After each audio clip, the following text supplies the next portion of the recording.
வேதத்தில் அதிகாரம் இல்லாதவர்களால் வேதத்தை அத்தியனம் பண்ண முடியாது. அப்போ என்ன பண்ணுறது அப்படின்னா, கலியுகத்துக்குன்னு அதுதான் உபதேசிக்கப்பட்டிருக்குன்னா, புராணங்கள் இருக்கு இல்லையா, அது எது வேணாலும் சரி, அதில் மெயினாக கலியுகத்துக்குன்னு ஒரு சாஸ்திரம் எழுதினது என்னென்னா ஸ்ரீமத் பாகவதம். அதே மாதிரி இதிகாசத்தில் பார்த்தா ராமாயணம். இந்த ரெண்டுமே கலியுகத்துக்கு உகந்ததாக சொல்லப்படுகிறது. இப்போ என்னென்னா, நம்ம அடிக்கடி மூல பாராயணம் பண்ணுறோம். இப்போ வேதத்தை அத்தியனம் பண்ணுறதும் ஒன்று தான், இப்போ ராமாயண பாராயணம் பண்ணுறதும் பாகவதம் பாராயணம் பண்ணுறதும் ஒன்று தான். நல்லா புரிஞ்சுக்கணும். அதனால் அன்றைக்கி சொன்னாங்க இல்லையா, பிராமணர்கள்லாம் நித்தியமாக வேதம் அத்தியனம் பண்ணணும், வேத பாராயணம் பண்ணணும்னு. அதுதான் கலியுகத்தில் என்னென்னா, எல்லாருக்கும் வேதத்தில் அதிகாரம் இல்லாதனால பாகவதத்தை நித்தியமாக பாராயணம் பண்ணாலே, அத்தியனம் பண்ணாலே வேத பாராயணம் பண்ணுற பலன் அதை விட அதிகமான பலன். அது மாதிரி என்னென்னா, பக்தி நமக்குள்ளே உண்டாகும். பாகவதம் பாராயணம் பண்ணால், இல்லாட்டி ராமாயணம் பாராயணம் பண்ணால் பக்தி உண்டாகும். அப்போ நம்ம யார் அப்படி பாராயணம் பண்ணுறாங்களோ அவர்கள் பிராமணர்கள் தான். அவங்களாம் பக்தர்கள் தான் சிறந்த பிராமணர்களே சொல்ல போனால். பக்தி இல்லாதவன் பிராமணனாக இருந்தும் அவன் பக்தி இல்லைன்னு சொன்னால் அவர்கள் பிராமணர்கள் அல்ல. பக்தியோடு இருந்தால் தான் உண்மையான பிராமணர்கள். பகவானிடத்தில் பக்தி இல்லைன்னு சொன்னால் அவர்கள் உண்மையான பிராமணர்களாக இருக்க முடியாது அப்படின்னு நான் சொல்லலை, சாஸ்திரம் சொல்கிறது, பாகவதம் சொல்கிறது.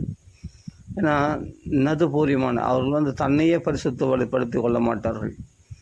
ஆனால் எந்த குலத்தில் பிறந்தான்றது முக்கியம் இல்லை. பிராமண குலத்தில் பிறந்தானோ சண்டாள குலத்தில் பிறந்தா கூட பக்தி இருக்குது, மனசு வாக்கு காய முக்காரணங்களால் பகவானத்தில் பக்தியில் ஈடுபடுறான்னு சொன்னால் அவன் குலபாவனக, அவன் 21 தலைமுறையை பரிசுத்தப்படுத்திடுறானோ அப்படின்னு சொல்லியிருக்கு. அப்படின்னும் போது பிராமணன் பிராமணத்தன்மைகள்லாம் இருக்குது, ஆனால் பக்தி இல்லை அப்படின்னு சொன்னால் அவர்களை சிறந்த பிராமணர்களாக சொல்ல முடியாது. ஏன்னா தன்னையே பரிசுத்தப்படுத்தி கொள்ளலை. பக்தியினால்தான் ஒருத்தன் பரிசுத்தமாக அடைகிறான், அவனுடைய ஆத்மா பரிசுத்தம் அடைகிறது என்று சொல்லப்படுகிறது. அப்போ பக்தி உள்ளவன் தான் முக்கியம். அப்படின்னும் போது நம்ம வேதங்களை அத்தியனம் பண்ணி கூட பகவானிடத்தில் பக்தி இல்லைன்னு சொன்னால் என்ன பிரயோஜனம்? அதனால்தான்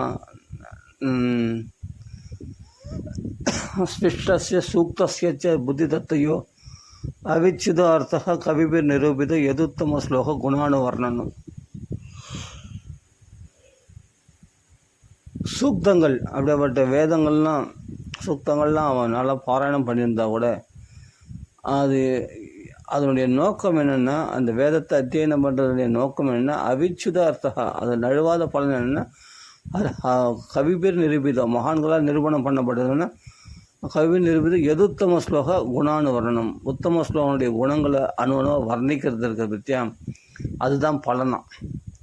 அப்போ சூக்தங்களை நீ வேதத்தை அத்தியனம் பண்ண நோக்கமே என்னென்னா பாகவதம் படிக்கணும். பாகவதம் படிக்கிறது தான் நோக்கம். பாகவதத்தில் தான் பக்தி உண்டாகும். வேதத்தை அத்தியனம் பண்ணுறாங்க, எத்தனை பேர் வேதத்தினுடைய அர்த்தம் தெரியும்? அதில் மற்றவங்களுடைய சந்தேகத்தை போக்கக்கூடிய அளவுக்கு வேதங்களை எந்த அளவுக்கு புரிஞ்சு வச்சுருக்காங்க எல்லாரும். அதனால் பிராமணர்களாக பிறக்கலாம், வேதத்தை அத்தியனம் பண்ணியிருக்கலாம். வேதத்தை அத்தியனம் பண்ணால் கூட அது எத்தனை பேருக்கு அதனுடைய அர்த்தம் புரியும்? அது தெரிஞ்சு அதில் பரமாத்மாவை தெரிஞ்சுன்னு வர்றது எப்படி? ஆனால் அதை விட உயர்ந்ததாக நிகம கல்பமாக இருக்கக்கூடிய கல்பவருஷமாக இருக்கக்கூடிய வேதத்தினுடைய பழமாக ஸ்ரீமத் பாகவதம் தான் நமக்கு பரிந்துரைக்கப்பட்டிருக்கிறது. கலிதம் பழம் அது என்னென்னா கல்பவருஷத்தில் இருந்தது ஒரு கிளி கொத்தின பழம்தான். சுகாச்சாரியர் முகத்திலிருந்து நழுவின அது குருஷிட பரம்பரையிலே கலைகளை தட்டி தட்டி தட்டி நம்ம கைக்கு கடித்த இந்த பாகவதம் என்ற பழரசம். இது அப்போ நீங்கள் வேதத்தை அத்தியனம் பண்ணுற பிராமணரை விட உயர்ந்தவர்களை ஆக்கி விடுகிறார்கள். யாருன்னா பாகவத பாராயணம் பண்ணுறவங்க. அப்படின்னும் போது இதான், ஏன்னா வேதம்ன்றது மரம், அதனுடைய பழத்தை யார் சாப்பிட்றாங்களோ அவர்கள் தான் புத்திமான்கள். மரத்தை நட்டு அதை பாதுகாத்து அதை பெருசாக வளர்கிற வரைக்கும் கஷ்டப்படுறவங்க கஷ்டப்பட்டாங்க. ஆனால் டைரெக்டாக பழத்தை சாப்பிட்றவங்க எப்படிப்பட்டவங்க? அவன் எந்த கஷ்டமும் படல, டைரெக்டாக பழத்தை சாப்பிட்றான். அவன் புத்திசாலியாக கூட பழத்தை சாப்பிட்றான். அப்போ நம்ம முன்னோர்கள் மரத்தை நட்டாங்க, பின்னாடி வர பேரன்மார்கள்லாம் பழத்தை சாப்பிட்றாங்க. என் மரத்தை நட்டில் கஷ்டப்படல, ஆனால் தாத்தா மரத்தை நட்டார், பேரன் பழத்தை சாப்பிட்றான். அது மாதிரி முன்னோர்கள் வேதத்தெல்லாம் நமக்கு பாதுகாத்து வைத்தார்கள். அந்த வேதத்தில் பழுத்த பழமாக்கிய பாகவதம் நமக்கு கிடைத்தது. வேதத்துலேருந்து உண்டானது தான் பாகவதம், இல்லைன்னு சொல்ல வரல. மரம் இருந்தால் தானே பழம் வரும், சும்மா எப்படி பழம் வந்துடும்? ஆனால் அந்த பழத்தை டைரெக்டாக புஜிக்கிறவங்க தான் பாக்கியசாலிகள். அப்போது இன்றைக்கி காலகட்டத்தில் வேதத்தில் எல்லாருக்கும் அதிகாரம் கிடையாது, அது ரொம்ப கஷ்டமும் கூட. அதனால் என்னென்னா, பாகவதம் யாரெல்லாம் பாராயணம் பண்ணுறாங்களோ, ராமாயணம் யாரெல்லாம் பாராயணம் பண்ணுறாங்களோ அவர்கள் பிராமணர்கள் தான். பிராமணர்களை விட உயர்ந்தவர்களாகிய அவர்கள் பக்தர்கள், சிறந்த பாகவதர்கள் இல்லையா, வைஷ்ணவர்கள். அப்படின்னும் போது நம்ம கலியுகத்தில் பரிந்துரைக்கப்பட்டது நமக்கு என்னென்னா பாகவதம். அப்போ பாராயணம் பண்ணலாமே அப்படின்னா, ஓதாமல் ஒரு நாளும் இருக்க வேண்டாம்னு சொல்லியிருக்காங்களா? நித்தியமாக தினமும் பாகவத பாராயணம் பண்ணணும், ராமாயணம் பாராயணம் பண்ணணும். அதனால தான் சில மகான்கள்லாம் சொல்லுவாங்க, பிரம்மஸ்ரீ சுந்தரகுமார் சுவாமிலாம் சொல்லுவார், பெண்கள்லாம் பாகவதத்தை பாராயணம் பண்ணக்கூடாது அப்படியே சொல்லுவார். அங்கே உபன்யாசத்தில் சொல்லுவார், பெண்கள்லாம் பாகவதத்தை பாராயணம் பண்ணக்கூடாது. ஏன்னா வேதத்தை த்ரை பாகவதா அப்படின்னு சொல்லியிருக்கு, த்ரைனா வேதம்னு சொல்லியிருக்கு, பக்கத்துலேயே பாகவதம்னு சொல்லியிருக்கு. இதெல்லாம் ஒரே பலனை கொடுக்கக்கூடியது. வேதத்தில் அத்தியனம் பண்ணால் என்ன பண்ணணும், அதே பலன் பாகவதம் பாராயணம் பண்ணால் கொடுக்கக்கூடியது அப்படின்னு மகாத்மியத்தில் சொல்லியிருக்கார். அந்த மகாத்மியம் சொல்லக்கூடிய அந்த உதாரணத்தை அப்படியே பிரம்மஸ்ரீ சுந்தரகுமார் சுவாமி சொல்லுவார். அதனால் பாருங்கள், வேதத்துக்கு சமமாக பாகவதம் சொல்லப்பட்டிருக்கு. அதனால் எல்லோரும் பாகவதம், பெண்கள்லாம் அதில் அதிகாரம் கிடையாது, பாகவதம் பாகவதம் பாராயணம் பண்ணக்கூடாது. அவங்க படிக்கணும்னு நினச்சா நாராயணியம் ஸ்தோத்திரமாக இருக்குது, நாராயணியம் பாராயணம் பண்ணலாம். ஆனால் பாகவதம் தானே வேதத்துக்கு துல்லியமானது, அதனால் எல்லாருக்கும் இதில் அதிகாரம் கிடையாது அப்படின்னு பிரம்மஸ்ரீ சுந்தரகுமார் சுவாமி சொல்லுவார். அது நான் எத்தனையோ தடவை கேட்டிருக்கேன் அவர் உபன்யாசத்தில், பிரம்மஸ்ரீ சுந்தரகுமார் சுவாமி உபன்யாசத்தில் கேட்டிருக்கேன். அப்போ பாகவதமே எல்லாருக்கும் அதிகாரம் கிடையாது அப்படின்னா, ஏன்னா அது வேதத்துக்கு சமமானது. அப்போ பாகவதம் நம்ம பாராயணம் பண்ணுறோம்னா என்ன அர்த்தம்னா, வேத அத்தியனம் பண்ணுறதுக்கு சமானம். அதனால் நித்தியமாக ஒரு பிராமணர்கள்னால் வேத அத்தியனம் பண்ணால் தான் அது பிராமணர்கள். அப்படின்னும்போது அதே மாதிரி பாகவதர்லாம் இருக்கிறவன் கண்டிப்பாக பிராமண தன்மை மட்டும் இல்லை, பிராமணனை விட உயர்ந்தவன் யாருன்னா வைஷ்ணவன். அதாவது பக்தன் தான் உயர்ந்தவன். அப்படி பக்தனாக உயர்ந்தவனாக இருக்கணும்னா நித்தியமாக பாகவத பாராயணம் பண்ணணும். வீட்டில் பாராயணம் பண்ணால் தான் அவன் சிறந்த பாகவதனாக திகழ்கிறான். சிறந்த அவன்தான் பிராமணன், அவன் சிறந்த பிராமணனாக திகழ்கிறான். அப்போது அவர்கள் காயத்ரி ஜெபிக்கிறார்கள் பிராமணர்கள். காயத்ரியில் எல்லாருக்கும் அதிகாரம் கிடையாது, அது பிராமணன். அப்போ நம்ம என்னன்னா, அந்த காயத்ரியினுடைய பலன் அவனுக்கு கிடைக்கணும்னு சொன்னால் நாம ஜபம் பண்ணுறது. கலியுகத்தில் நாமா சொல்கிறவன் அந்த ஜபமானது ராம ராம ராம ராம ராம ராம ராம ராம். அப்போ இது வேதத்துக்கு சமமானது, வேதத்தை அத்தியனம் பண்ணுறதுக்கு சமமானது இந்த ராமநாமம். ஆமாம், இது காயத்ரி துல்லியமானது ராமநாமத்தை சொல்கிறது. அதனால் பிராமணர்கள் காயத்ரி வேத மாதா வாக்கிய காயத்ரி ஜபிக்கிறாங்க சொன்னால் இன்றைக்கி அது எல்லாருக்கும் பரிந்துரைக்கப்படலை. ஆனால் அதே பலன் நம்மளுக்கு கிடைக்கணும்னா நீ நாம சங்கீர்த்தனம் பண்ணாலே அந்த பலன் கிடைச்சிடுது. அப்போ ஜபம், காயத்ரி ஜபம் ஜபிக்கிறாங்க பிராமணர்கள். அப்போ இவன் தான் பிராமணன். யாருன்னா நாமா சொல்கிறவன், அவன் தான் சிறந்த பிராமணன். அதே வேதத்தை அத்தியனம் பண்ணுறதுக்கு எல்லாருக்கும் அதிகாரம் கிடையாது. ஆனால் பாகவத அத்தியனம் பண்ணலாம். பாகவத பாராயணம் பண்ணுறவன் சிறந்த பிராமணன்.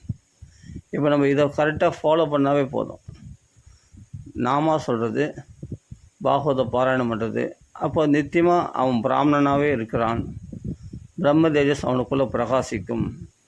எப்படின்னா நித்தியமாக இவன் ராமாயணமோ பாகவதமோ பாராயணம் பண்ணி கொண்டிருப்பவன், நாமத்தை ஜெபித்து கொண்டிருப்பவன், அவன் கரெக்டாக அந்த தன்மைகளை ஃபாலோ பண்ணுறான் அர்த்தம். இப்போ உபநயன சம்ஸ்காரம் பண்ணி பூணூல் போட்டு அவர்கள் வந்து சந்தியாவந்தனம்லாம் பண்ணி இதெல்லாம் அதிகாரம் இருக்கிறவங்க அதை பண்ணுவாங்க. நாம் காலையில் நல்லா ஸ்நானம் பண்ணிவிட்டு நாம் பாட்டுக்கு காலை கடன் முடிச்சுட்டு பல் வலிக்கிட்டு நம்ம ஸ்நானம் பண்ணிவிட்டு காலைல பிரம்ம முகூர்த்தத்தில் எழுந்து எல்லாம் பண்ணிவிட்டு கடைசியில் என்ன பண்ணோம், நம்ம பாட்டுக்கு பகவான ஸ்தோத்திரங்கள் பாடணும், ஸ்தோத்திரம் படிக்கணும். இதெல்லாம் பண்ணாவே நாம் போதும், வேறு ஒன்றும் தேவையில்லை. நிறைய நாமாக்களை சொல்லணும். நாமாக்களை சொல்லிட்டு அப்போ அத்தியனத்தில், அதாவது பாகவதம் ராமாயணம் பாராயணத்தில் நம்ம பண்ணிகிட்டே இருந்தோம்னா அதுதான் சிறந்த ஒரு வழிமுறை. அதாவது சிறந்த ஒரு என்ன சொல்கிறது, சிறந்த கடமை அவனுக்கு. அது தினமும் செய்தே ஆகணும். அப்படி நம்ம ஒரு பழக்கத்தில் வச்சுக்கிட்டோன்னு சொன்னால் அவன் பிராமணனை விட உயர்ந்து விடுகிறான் என்று சொல்லப்படுகிறது. அவன்தான் பிராமணன். அப்போ அவன் வந்து இதை மட்டும் நித்தியமாக அவன் கரெக்டாக செய்துன்னு இருந்தான்னு சொன்னான். அப்போ நித்தியமாக பாகவத பாராயணம் பண்ணுறாங்க, ராமாயணம் பாராயணம் பண்ணுறாங்கன்னா அவங்க தான் சிறந்த பிராமணர்கள். இப்போது பிராமணர்களே வேதத்தை அத்தியனம் பண்ணவங்களே எத்தனை பேர் விட்டுட்டாங்க, எத்தனை பேர் வேதத்தை தொடர்ந்து. ஏன்னா வேலைகள், உத்தியோகத்தினாலையும் பணம் சம்பாதிக்க போகிறதுனாலையும் அங்கே இங்கே ஓடுற அலைச்சல்னாலையும் அவர்கள் குடும்ப கவலைகளாலையும் எத்தனை பேர் வேதத்தை அபியாசம் பண்ணியிருந்தாலும், சின்ன வயசில் வேதத்தை அபியாசம் பண்ணியிருந்தாலும் அது யார் கண்டினியூட்டியாக தொடர்ந்து நம்ம வேதத்தை அத்தியனம் பண்ணியிருக்காங்க சொல்லும் பார்க்கலாம். எவ்வளோ பேர் விட்டாங்க, நிறைய பேர் விட்டாங்க.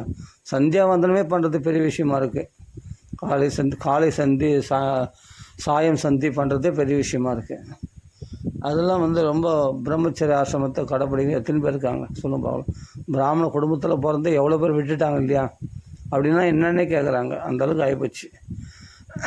பூணூல் போட்ட பிராமணர்கள் எவ்வளோ பேர் விட்டாங்க இல்லையா. அப்போ நாம் வந்து என்னென்னா இதெல்லாம் நமக்கு இதை விட முக்கியமானது என்னென்னா, நம்மளுக்கு அதிகாரம் இல்லாதவர்கள், வேதத்துலேயோ காயத்ரிலேயோ எல்லாம் அதிகாரம் இல்லாத, சந்தியாவந்தனத்துலாம் அதிகாரம் இல்லாதவர்கள் அப்போ என்ன பண்ண, அவங்க பாட்டுக்கு தாராளமாக பாகவத பாராயணம் பண்ணலாம், ராமாயணம் பாராயணம் பண்ணலாம். ஆனால் அது வந்து ஆண்கள் பாராயணம் பண்ணலாம் சரி, பெண்கள் வந்து பாகவதம் பாராயணம் பண்ணக்கூடாது அப்படின்னு பிரம்மஸ்ரீ சுந்தரகுமார சுவாமி சொல்லியிருக்கார். பிரம்மஸ்ரீ சுந்தரகுமார் சுவாமி மட்டும் இல்லை, நம்ம முன்னோர்கள்லாம் சில மகான்கள் சொல்லியிருக்காங்க. அதனால தான் அவர் சொல்கிறாரு, அப்படி சொன்னாங்கன்னு சொல்கிறார். அவர் சொன்னாங்க அவர் மட்டும் சொல்ல, இன்னும் சில மகான்கள்லாம் சொல்லியிருக்காங்க. அதனால் அதில் நம்மளுக்கு அதிகாரம் கிடையாது. டைரெக்டாக மூலப்பாராயணம் பண்ணுறதுக்கு பாகவதத்தில் அதிகாரம் கிடையாது பெண்களுக்கு அப்படின்னு மகான்கள்லாம் சொல்லியிருக்காங்கன்னு பிரம்மஸ்ரீ சுந்தரகுமார சுவாமி சொல்லியிருக்கார். இன்னும் சில மகாத்மாக்களாம் சொல்லியிருக்காங்க. அதனால் ஜாக்கிரதையாக இருக்கணும். அப்போ என்னென்னா, அப்போ அவங்க என்ன படிப்பாங்களான்னா நாராயணியம் பாராயணம் பண்ணலாம் பாகவத்துக்கு பதிலாக பெண்கள்லாம் அப்படின்னு சொல்லப்பட்டிருக்கு. இப்போ ஓரளவுக்கு படிக்க வந்துச்சுன்னா என்ன பண்ணலாம், ஆண்கள்லாம் பாகவத பாராயணம் பண்ணலாம். அதெல்லாம் ஆண்கள் பெண்கள் வித்தியாசம், இதெல்லாம் வேறுபாடு அப்படின்னா அப்படி வேறுபாடு கிடையாது. அவருடைய நன்மைக்காக சொல்லப்பட்டிருக்கு. ஆமாம், ஏன்னா மூலப்பாராயணம் விளையாட்டு கிடையாது. இதெல்லாம் மந்திரங்கள், இதெல்லாம் பாகவதத்தில். ஏன்னா ரிஷி வாக்கியங்கள் இதெல்லாம் ஆசம். அதனால் வந்து இது ரிஷி வாக்கியங்கள். இதை வந்து ஏதாவது விபரீத பலன் கொடுத்துருச்சுன்னா என்ன ஆகுறது? இப்போது சுத்தம் இல்லாமல் இருப்பாங்க பெண்கள், அந்த டைமில் சில டைம்லாம் பீரியட் டைம்லாம் இருப்பாங்க. அப்போலாம் வந்து பாகவதம் வந்து நம்ம பாராயணம் பண்ணியிருப்பாங்க. அந்த சமயத்தில் வந்து அது ஏதாவது டைமில் வந்து அது மாதிரி டைமில் சுத்தம் இல்லாத சமயத்தில் வந்து இந்த பாகவத பாராயணம் பண்ணால் அது வந்து விளையாட்டாக அது சொல்லும் பார்க்கலாம். ஏதாவது அவங்களுக்கு விபரீத பலன் கொடுத்துருமோ அப்படின்ற ஒரு பயத்தினால்தான் அவங்களுக்கு அது விதிக்கப்படலை. கதை கேட்கலாம், பாகவதம் வந்து தமிழில் கதையாக கேட்கலாம், இல்லை அவங்க மொழியில் தெலுங்குலையோ ஏதோ ஒரு அவங்க பிடிச்ச கதையில் அந்த கதையில் பிரவேசிக்கலாம், கதையை கேட்கலாம், கதையை படிக்கலாம். ஆனால் டைரெக்டாக ரிஷியுடைய வாக்கியமாகிய அந்த மூலபாராயணம் படிக்கிறதுக்கு அதிகாரம் இல்லை அப்படின்னு மகான்கள் சொல்லியிருக்காங்க. ஏன்னா நம்ம மகான்கள் சொன்னதான் நம்ம சொல்ல முடியும், நம்ம இஷ்டமாக எதுவும் சொல்லக்கூடாது இல்லையா? ஆமாம். அப்போ அவர்கள் பாகவதம் தெரிஞ்சுக்கிட்டால் பாகவத கதையை படிக்கலாம் தாராளமாக. உங்களுக்கு கதை தானே முக்கியம், படிக்கலாம். மூலபாராயணம் நான் படிக்கணும்னு ஆசைப்படுறது அதுக்கு ரொம்ப சுத்தமாக இருக்கணும். அதே சமயத்தில் அது பெண்களுக்கு அதிகாரம் இல்லை அப்படின்னு சொல்லியிருக்காங்க மகான்கள். அப்போ என்ன பண்ணணும்னா அவங்க வந்து என்னென்னா, அப்போ மூலமாக படிக்கணும், சான்ஸ்கிரிட் படிக்கணும்னு சொன்னால் அப்போ நாராயணியம் பாராயணம் பண்ணலாம். அதுதான் பரிந்துரைச்சிருக்காங்க மகான்கள். அப்படி பாராயணம் பண்ணலாம். இப்போ ஆண்கள்னால் தாராளமாக பாகவதம் பாராயணம் பண்ணலாம். சுத்தமாக இருந்து தான் பாராயணம் பண்ணணும், அசுத்தமாக இருந்து பாராயணம் பண்ணக்கூடாது. நல்லா குளிச்சுட்டு ஸ்நானம் பண்ணிட்டு அழகாக உட்காந்து நம்ம ஒரு துளசி முன்னாடியோ இல்லை பகவானுடைய ஒரு பாகவத புஸ்தகத்தை ஒரு 2 பாகவதம் இருக்குன்னா அந்த பாகவத புஸ்தகத்துக்கு கீழே உட்காந்து பாராயணம் பண்ணுறது ரொம்ப விசேஷம். பாகவதம் வேறல்ல, பகவான் வேறல்ல. இல்லை பகவானுடைய படங்களுக்கு முன்னாடி பகவான் கோயில்கள்லையோ சாநித்தியமாக இருக்கக்கூடிய இடத்துல பகவானுடைய சன்னிதானத்தில் அது மாதிரி இடத்துல நம்ம பாராயணம் பண்ணோம்னா சுத்தமான இடத்துல நமக்கு தபசும் கூடும், பகவத் பக்தியும் நமக்குள்ளே வளரும் அப்படின்னு சொல்லப்பட்டிருக்கு. அதனால் மூலபாராயணம் வந்து தாராளமாக பண்ணணும், எல்லா ஆண்களும் பண்ணணும். கண்டிப்பாக எல்லாரும் ஆண்களும் பண்ணணும். பெண்கள் வந்து நாராயணம் பரிந்துரைக்கப்பட்டிருக்கிறது. ஆனால் நிறைய பெண்கள் இப்போ பண்ணுறாங்க, பாகவத பாராயணம் பண்ணுறாங்க, இல்லைன்னு சொல்ல வரல. இருந்தாலும் சில மகான்கள் அது அபிப்பிராயப்படலை, பாகவதம் டைரெக்டாக மூலபாராயணம் பண்ணக்கூடாது, அவங்க வேணால் தமிழில் வேணால் கதையாக படிச்சுக்கிட்டோம் அப்படின்றாங்க. நாராயணியம் வந்து டைரெக்டாக பாராயணம் பண்ணலாம் அப்படின்னு விதிச்சிருக்காங்க. அதெல்லாம் அது எத்தனை பேருக்கு எடுபடுது தெரில இல்லையா? எல்லாமே கை மீறி போச்சு, எல்லாமே அவங்க இஷ்டமாக என்னமோ பண்ணுறாங்க. ஆனால் மகான்கள் சொன்னதை நான் சொல்ல வேண்டியது என் கடமை, அது சொல்லிட்டேன், அவ்வளோதான். சரி. அதனால் பாகவத பாராயணம் பண்ணாலே வேதாத்தியனம் பண்ண பலன் கிடைச்சிடும்.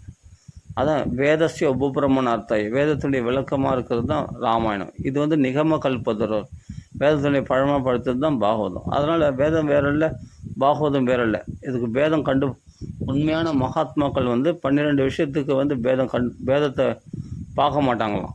மகாத்மியத்தில் சொல்லப்பட்டிருக்கு, பாகவத மகாத்மியத்தில். பத்ம புராணத்தில் 6 அத்தியாயங்கள் பாகவத மகாத்மியம் சொல்லியிருக்கு இல்லையா? அதில் சொல்லியிருக்கு வேதத்துக்கும் பாகவதத்துக்கும் வித்தியாசங்கள், காயத்ரிக்கும் வேதத்துக்கும் பாகவதத்துக்கும் வித்தியாசம் கிடையாது அப்படிலாம் சொல்லப்பட்டிருக்கு.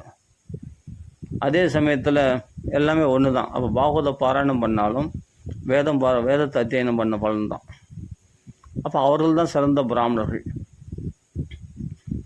வந்து என்னென்னா, வேதத்தை அத்தியனம் பண்ணுறதுக்கு அதிகாரிகள் இருக்காங்க இல்லையா, பிராமணர்கள். அந்த அதிகாரம் இல்லாதப்பட்டவர்கள் மற்ற அந்த பிராமண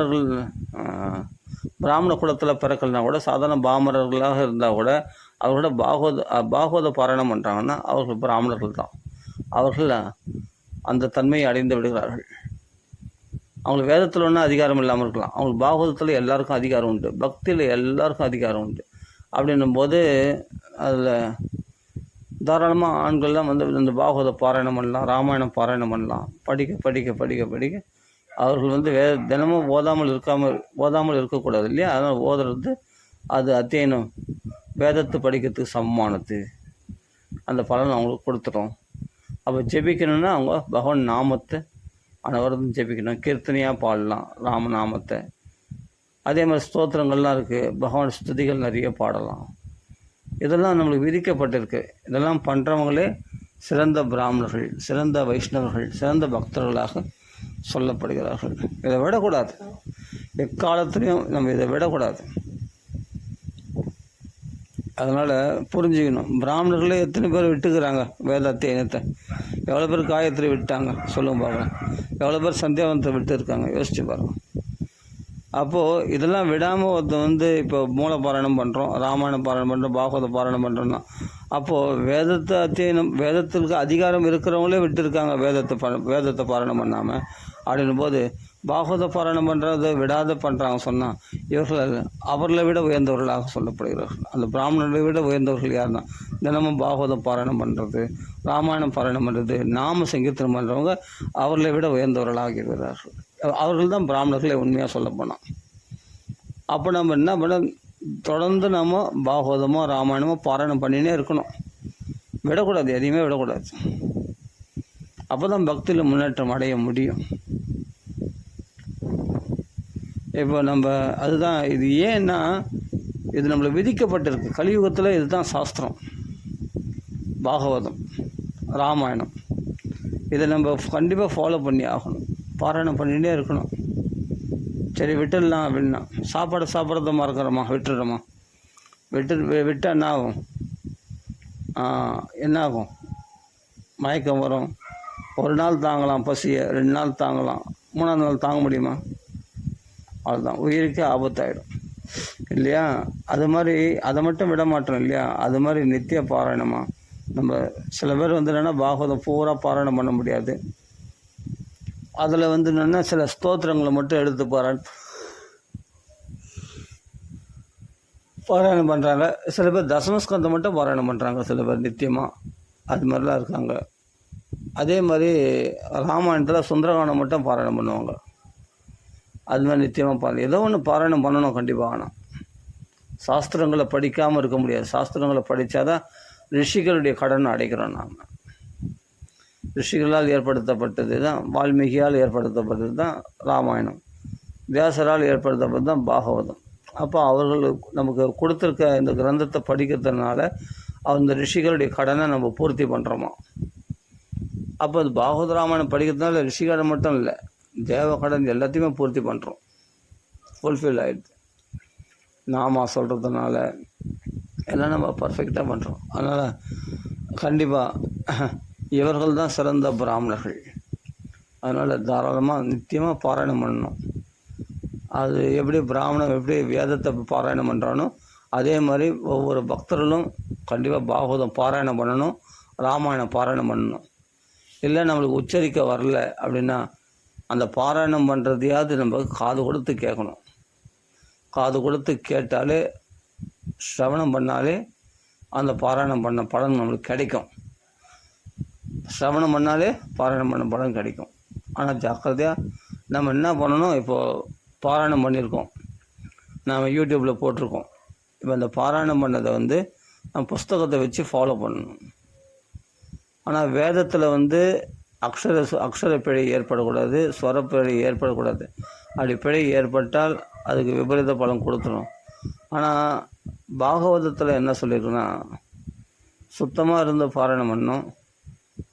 அதே சமயத்தில் எங்கேயாவது பிழை ஏற்பட்டாலும் பகவானுடைய நாமா பரிகரிச்சிடுமா, அதை சரி பண்ணிவிடுமா.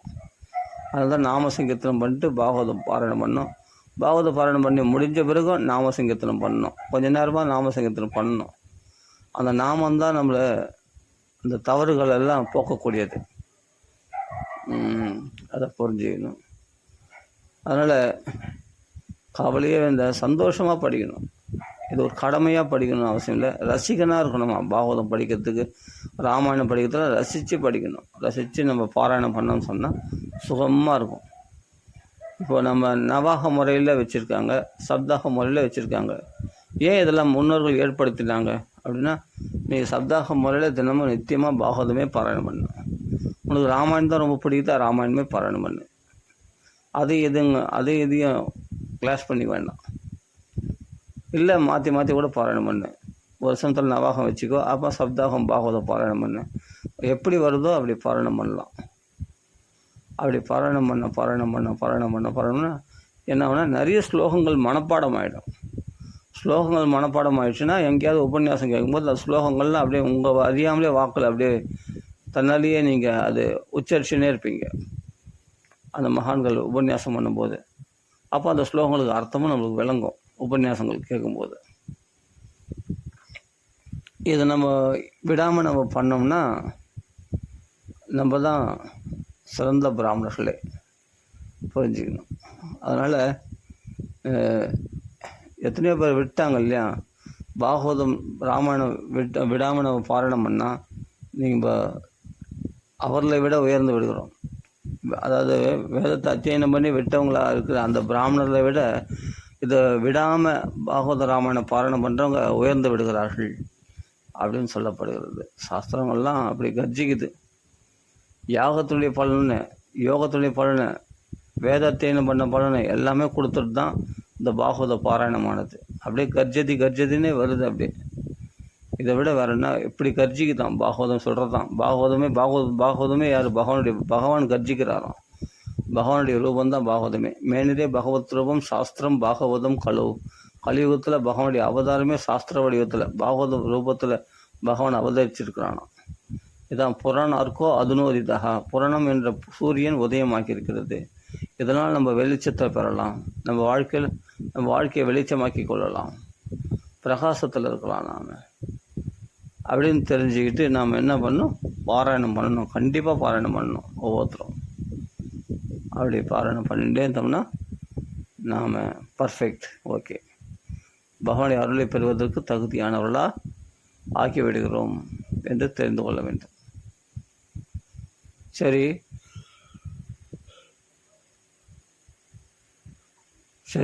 சப்தாக முறை தான் பாராயணம் பண்ணோமா?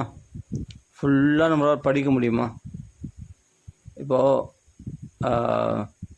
முதல் நாள் எங்கே முடிக்கணும்னு சொல்லியிருக்குது, மூலப்பாராயணம் மகாத்மியம் படிச்சுட்டு அதுக்கப்புறம் முதல் ஸ்கந்தம் படித்து 2வது ஸ்கந்தம் படித்து 3வது ஸ்கந்தத்தில் கர்த்தம பிரஜாபதிக்கும் மனு பிரஜாபதிக்கும் சம்பாஷணை ஏற்படுது. அது வரைக்கும் படிக்கணும் முதல் நாள். அப்போ அவ்வளோ தொழில் பாராயணம் பண்ண முடியுமானா, நல்ல அபியாசம் பண்ணவங்களால் தான் அந்த பாராயணத்தை படித்து முடிக்க முடியும்.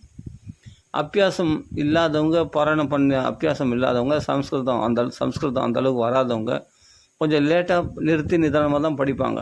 படிக்கும்போது அவர்களால் ஒரே நாளில் அந்த 3வது ஸ்கந்தம் வரைக்கும் படிக்க முடியுமான்னு கேட்டால் கஷ்டம்தான்.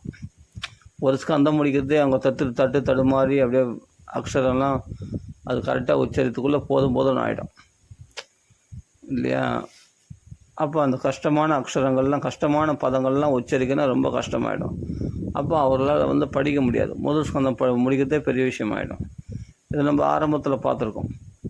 ஆனால் தொடர்ந்து ஒருத்தர் பாராயணம் பண்ண தான் அந்த பழக்கத்தில் அப்போ அவங்களால என்னென்னா சப்தாக முறையில் பாராயணம் பண்ண முடியும். அப்படின்னும் போது நம்ம என்ன பண்ணணும்னா, இங்கே என்ன சொல்கிறாங்கன்னா, அவ்வளோ பாராயணம் பண்ணணும்னு அவசியம் இல்லை. சப்தாக முறைப்படி பாராயணம் பண்ணுறது ஓகே.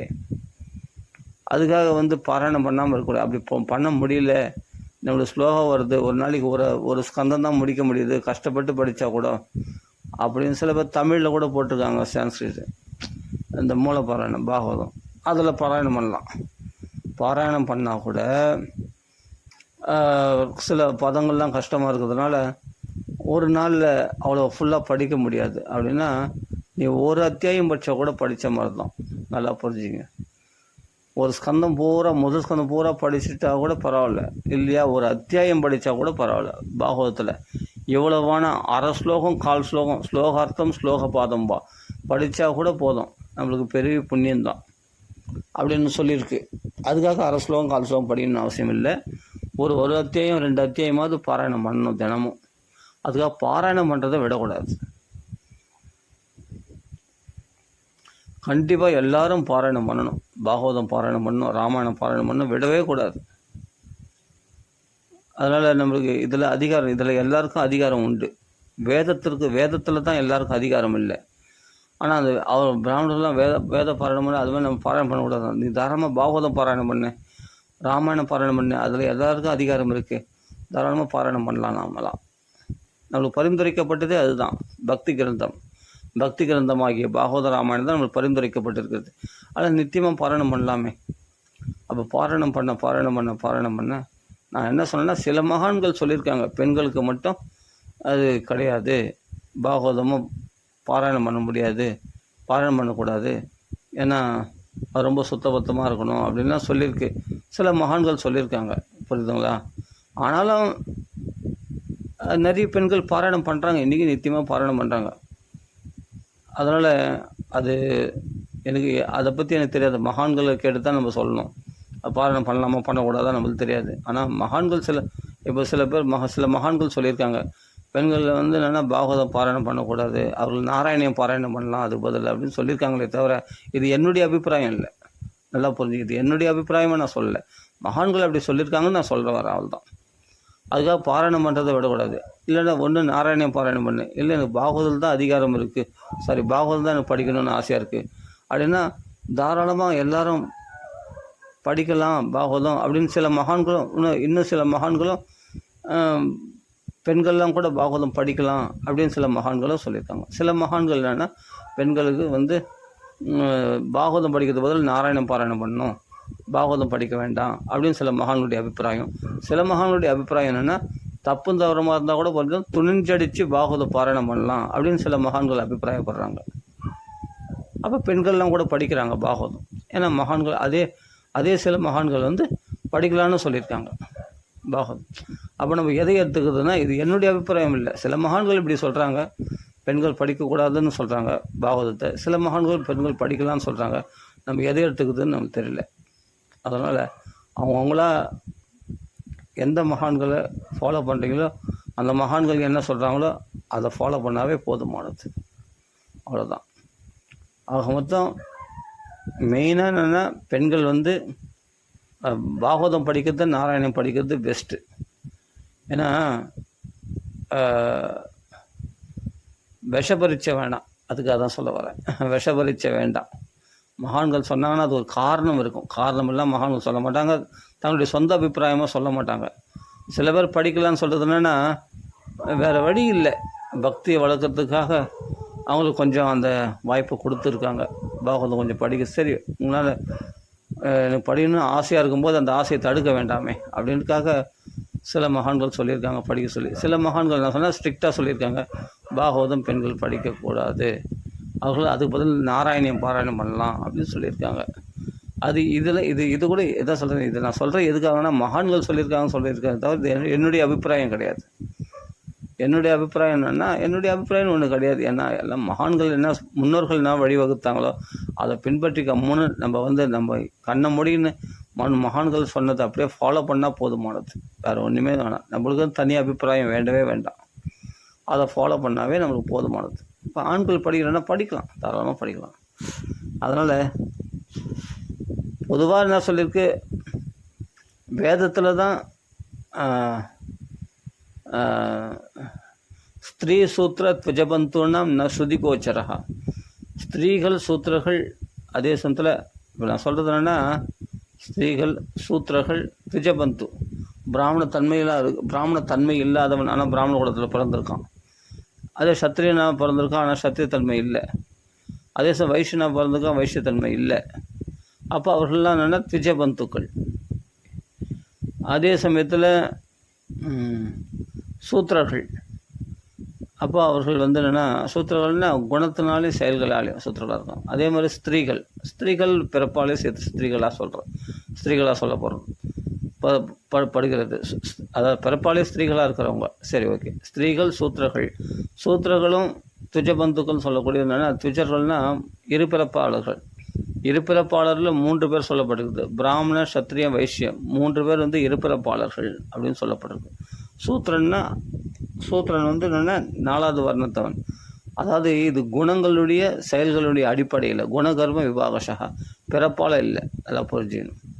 ஆனால் ஸ்திரீகள் மட்டும் பிறப்பாலே ஸ்திரீகளாக பிறந்தவர்கள் கண்டிப்பாக, இல்லைன்னா வேறு எப்படி நம்ம ஸ்திரீன்னு பிரிக்க முடியும்? சரி, அப்போ ஸ்திரீகள், துஜபந்துக்கள், சூத்திரர்கள் 3 பேருக்கும் வந்து வேதத்தில் அதிகாரம் கிடையாது அப்படின்னு சொல்லியிருக்கு. ஆனால் அவரெல்லாம் கூட பக்தியில் அதிகாரம் உண்டு. அப்போ பாகவதம் படிக்கலாம். அப்படி தான் அவங்களுக்காக தான் மகாபாரதமே எழுதினாராம் வியாசாச்சாரியார். அவர்கள் வந்து வேதத்தில் சொன்ன தர்மங்கள் இந்த மகாபாரதம் மூலமாக தெரிஞ்சுக்கிட்டோம் அப்படின்னு. அப்போ அவ்வளோ பெரிய பாரதமே அவங்களுக்கு, பெண்களுக்கு, ஸ்தோத்திரர்களுக்கு, துஜபந்துக்களுக்கு அப்படின்னு நம்மளுக்கு வச்சிருக்கும்போது ஏன் பாகவதம் படிக்கக்கூடாது? அப்போது மகாபாரதம் பூரா படிக்க முடியாதுங்க, அதுவே வந்து கஷ்டமானது அப்படின்னு சொல்லி அதை விட சாரமாக பாகவதம் நம்மளுக்கு பிழிஞ்சு கொடுத்துருக்காங்கன்னா பக்தியில் எல்லாருக்கும் அதிகாரம் இருக்குது. அப்போ துணிஞ்சடித்து பெண்களும் படிக்கலாம், அப்படின்னு தானே அர்த்தமாயிடுது. என்னென்னா சாஸ்திர பிரகாரம் சொல்கிறேன். அப்போ எல்லாருக்கும் அதிகாரம் உண்டு பாகவதம் படிக்கிறதுக்கு, ராமாயணம் படிக்கிறதுக்கு அப்படின்னு தான் அடியனுக்கு தோணுது. ஆனால் இது என்னுடைய அபிப்பிராயம் கிடையாது. ஏன்னா சாஸ்திரம் சொல்லியிருக்கு, வேதத்தில் தான் பெண்களுக்கு, சூத்திரர்களுக்கு, துஜபந்துகளுக்கு இறப்பிறப்பாளர்களுடைய தகுதி இல்லாத கீழ்நிலையில் இருக்கிறவங்களுக்கு ஓகே, பிராமணனாக பிறந்து ஆனால் பிராமணத்தன்மை இல்லை, சத்திரியனாக பிறந்து சத்திரியத்தன்மை இல்லை, வைஷ்ணவ பிறந்து வைஷ்யத்தன்மை இல்லை, அந்த தர்மத்தை சரியாக ஃபாலோ பண்ணல, அந்த வர்ணாசிரம தர்மங்களை. அப்படிப்பட்டவங்களுக்கு என்னென்னா வேதத்தில் அதிகாரம் கிடையாது அப்படின்னு சொல்லியிருக்கு. அதே மாதிரி சூத்திரர்களுக்கு சூத்திரத்தன்மை கொண்டவர்களாகிய, அந்த குணங்கள் கொண்டவர்களாகிய, அந்த செயல்கள் கொண்டவர்களாகிய அவர்களுக்கு அதிகாரம் கிடையாது. அதே மாதிரி பெண்களாக பிறந்தவர்களுக்கு அதிகாரம் கிடையாது அப்படின்னு சொல்லியிருக்கு. சரி, வேதத்தில் தானே அதிகாரம் கிடையாது, பக்தியில் அதிகாரம் எல்லாருக்கும் உண்டாச்சு. அப்போ அதுக்காக தானே அப்போ அவர்களும் தர்மம் தெரிஞ்சுக்கிட்டு பக்தியில் முன்னேற்றம் அடையினதுக்காக தானே மகாபாரதம் எழுதினார். சரி, மகாபாரதம் அவ்வளோ பெருசாக இருக்குது, எல்லாரும் படிக்க முடியுமா, நிறைய தர்மங்கள் இருக்குது அப்படின்னா சரி, அதுக்கு தான் அதை விட சாரமாக பாகவதம் எழுதினார். நாரதருடைய வற்புறுத்தனால பாகவதம் எழுதினார்.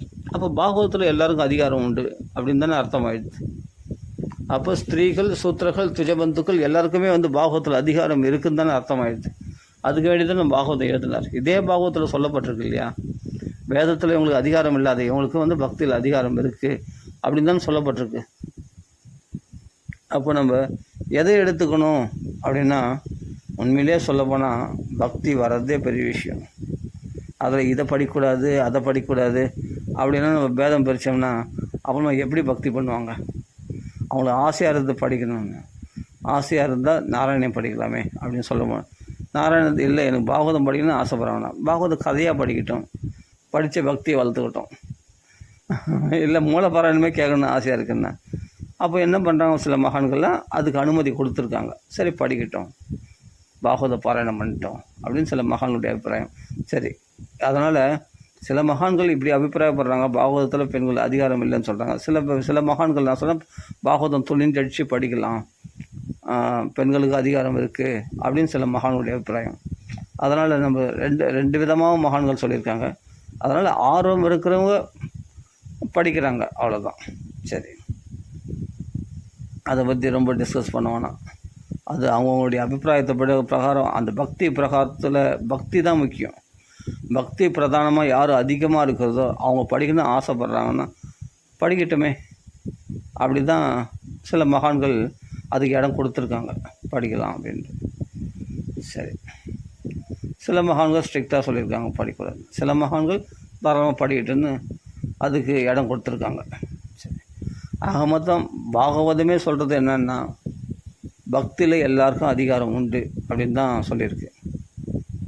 சரி, அதனால் பக்தி கிரந்தமாகிய பாகவதம் எல்லோரும் கண்டிப்பாக அதனுடைய கதைகளை தெரிஞ்சுக்கணும், படிக்கணும், நித்தியமாக படிக்கணும், நித்தியமாக பாகவதம் படிக்கணும். சான்ஸ்கிரிட் வரலையா, ஸ்லோகங்கள் வரலையா, பரவாயில்ல, நீங்கள் கதையாக படிங்க, கதையாக படித்து பாகவதத்தை தெரிஞ்சுங்க.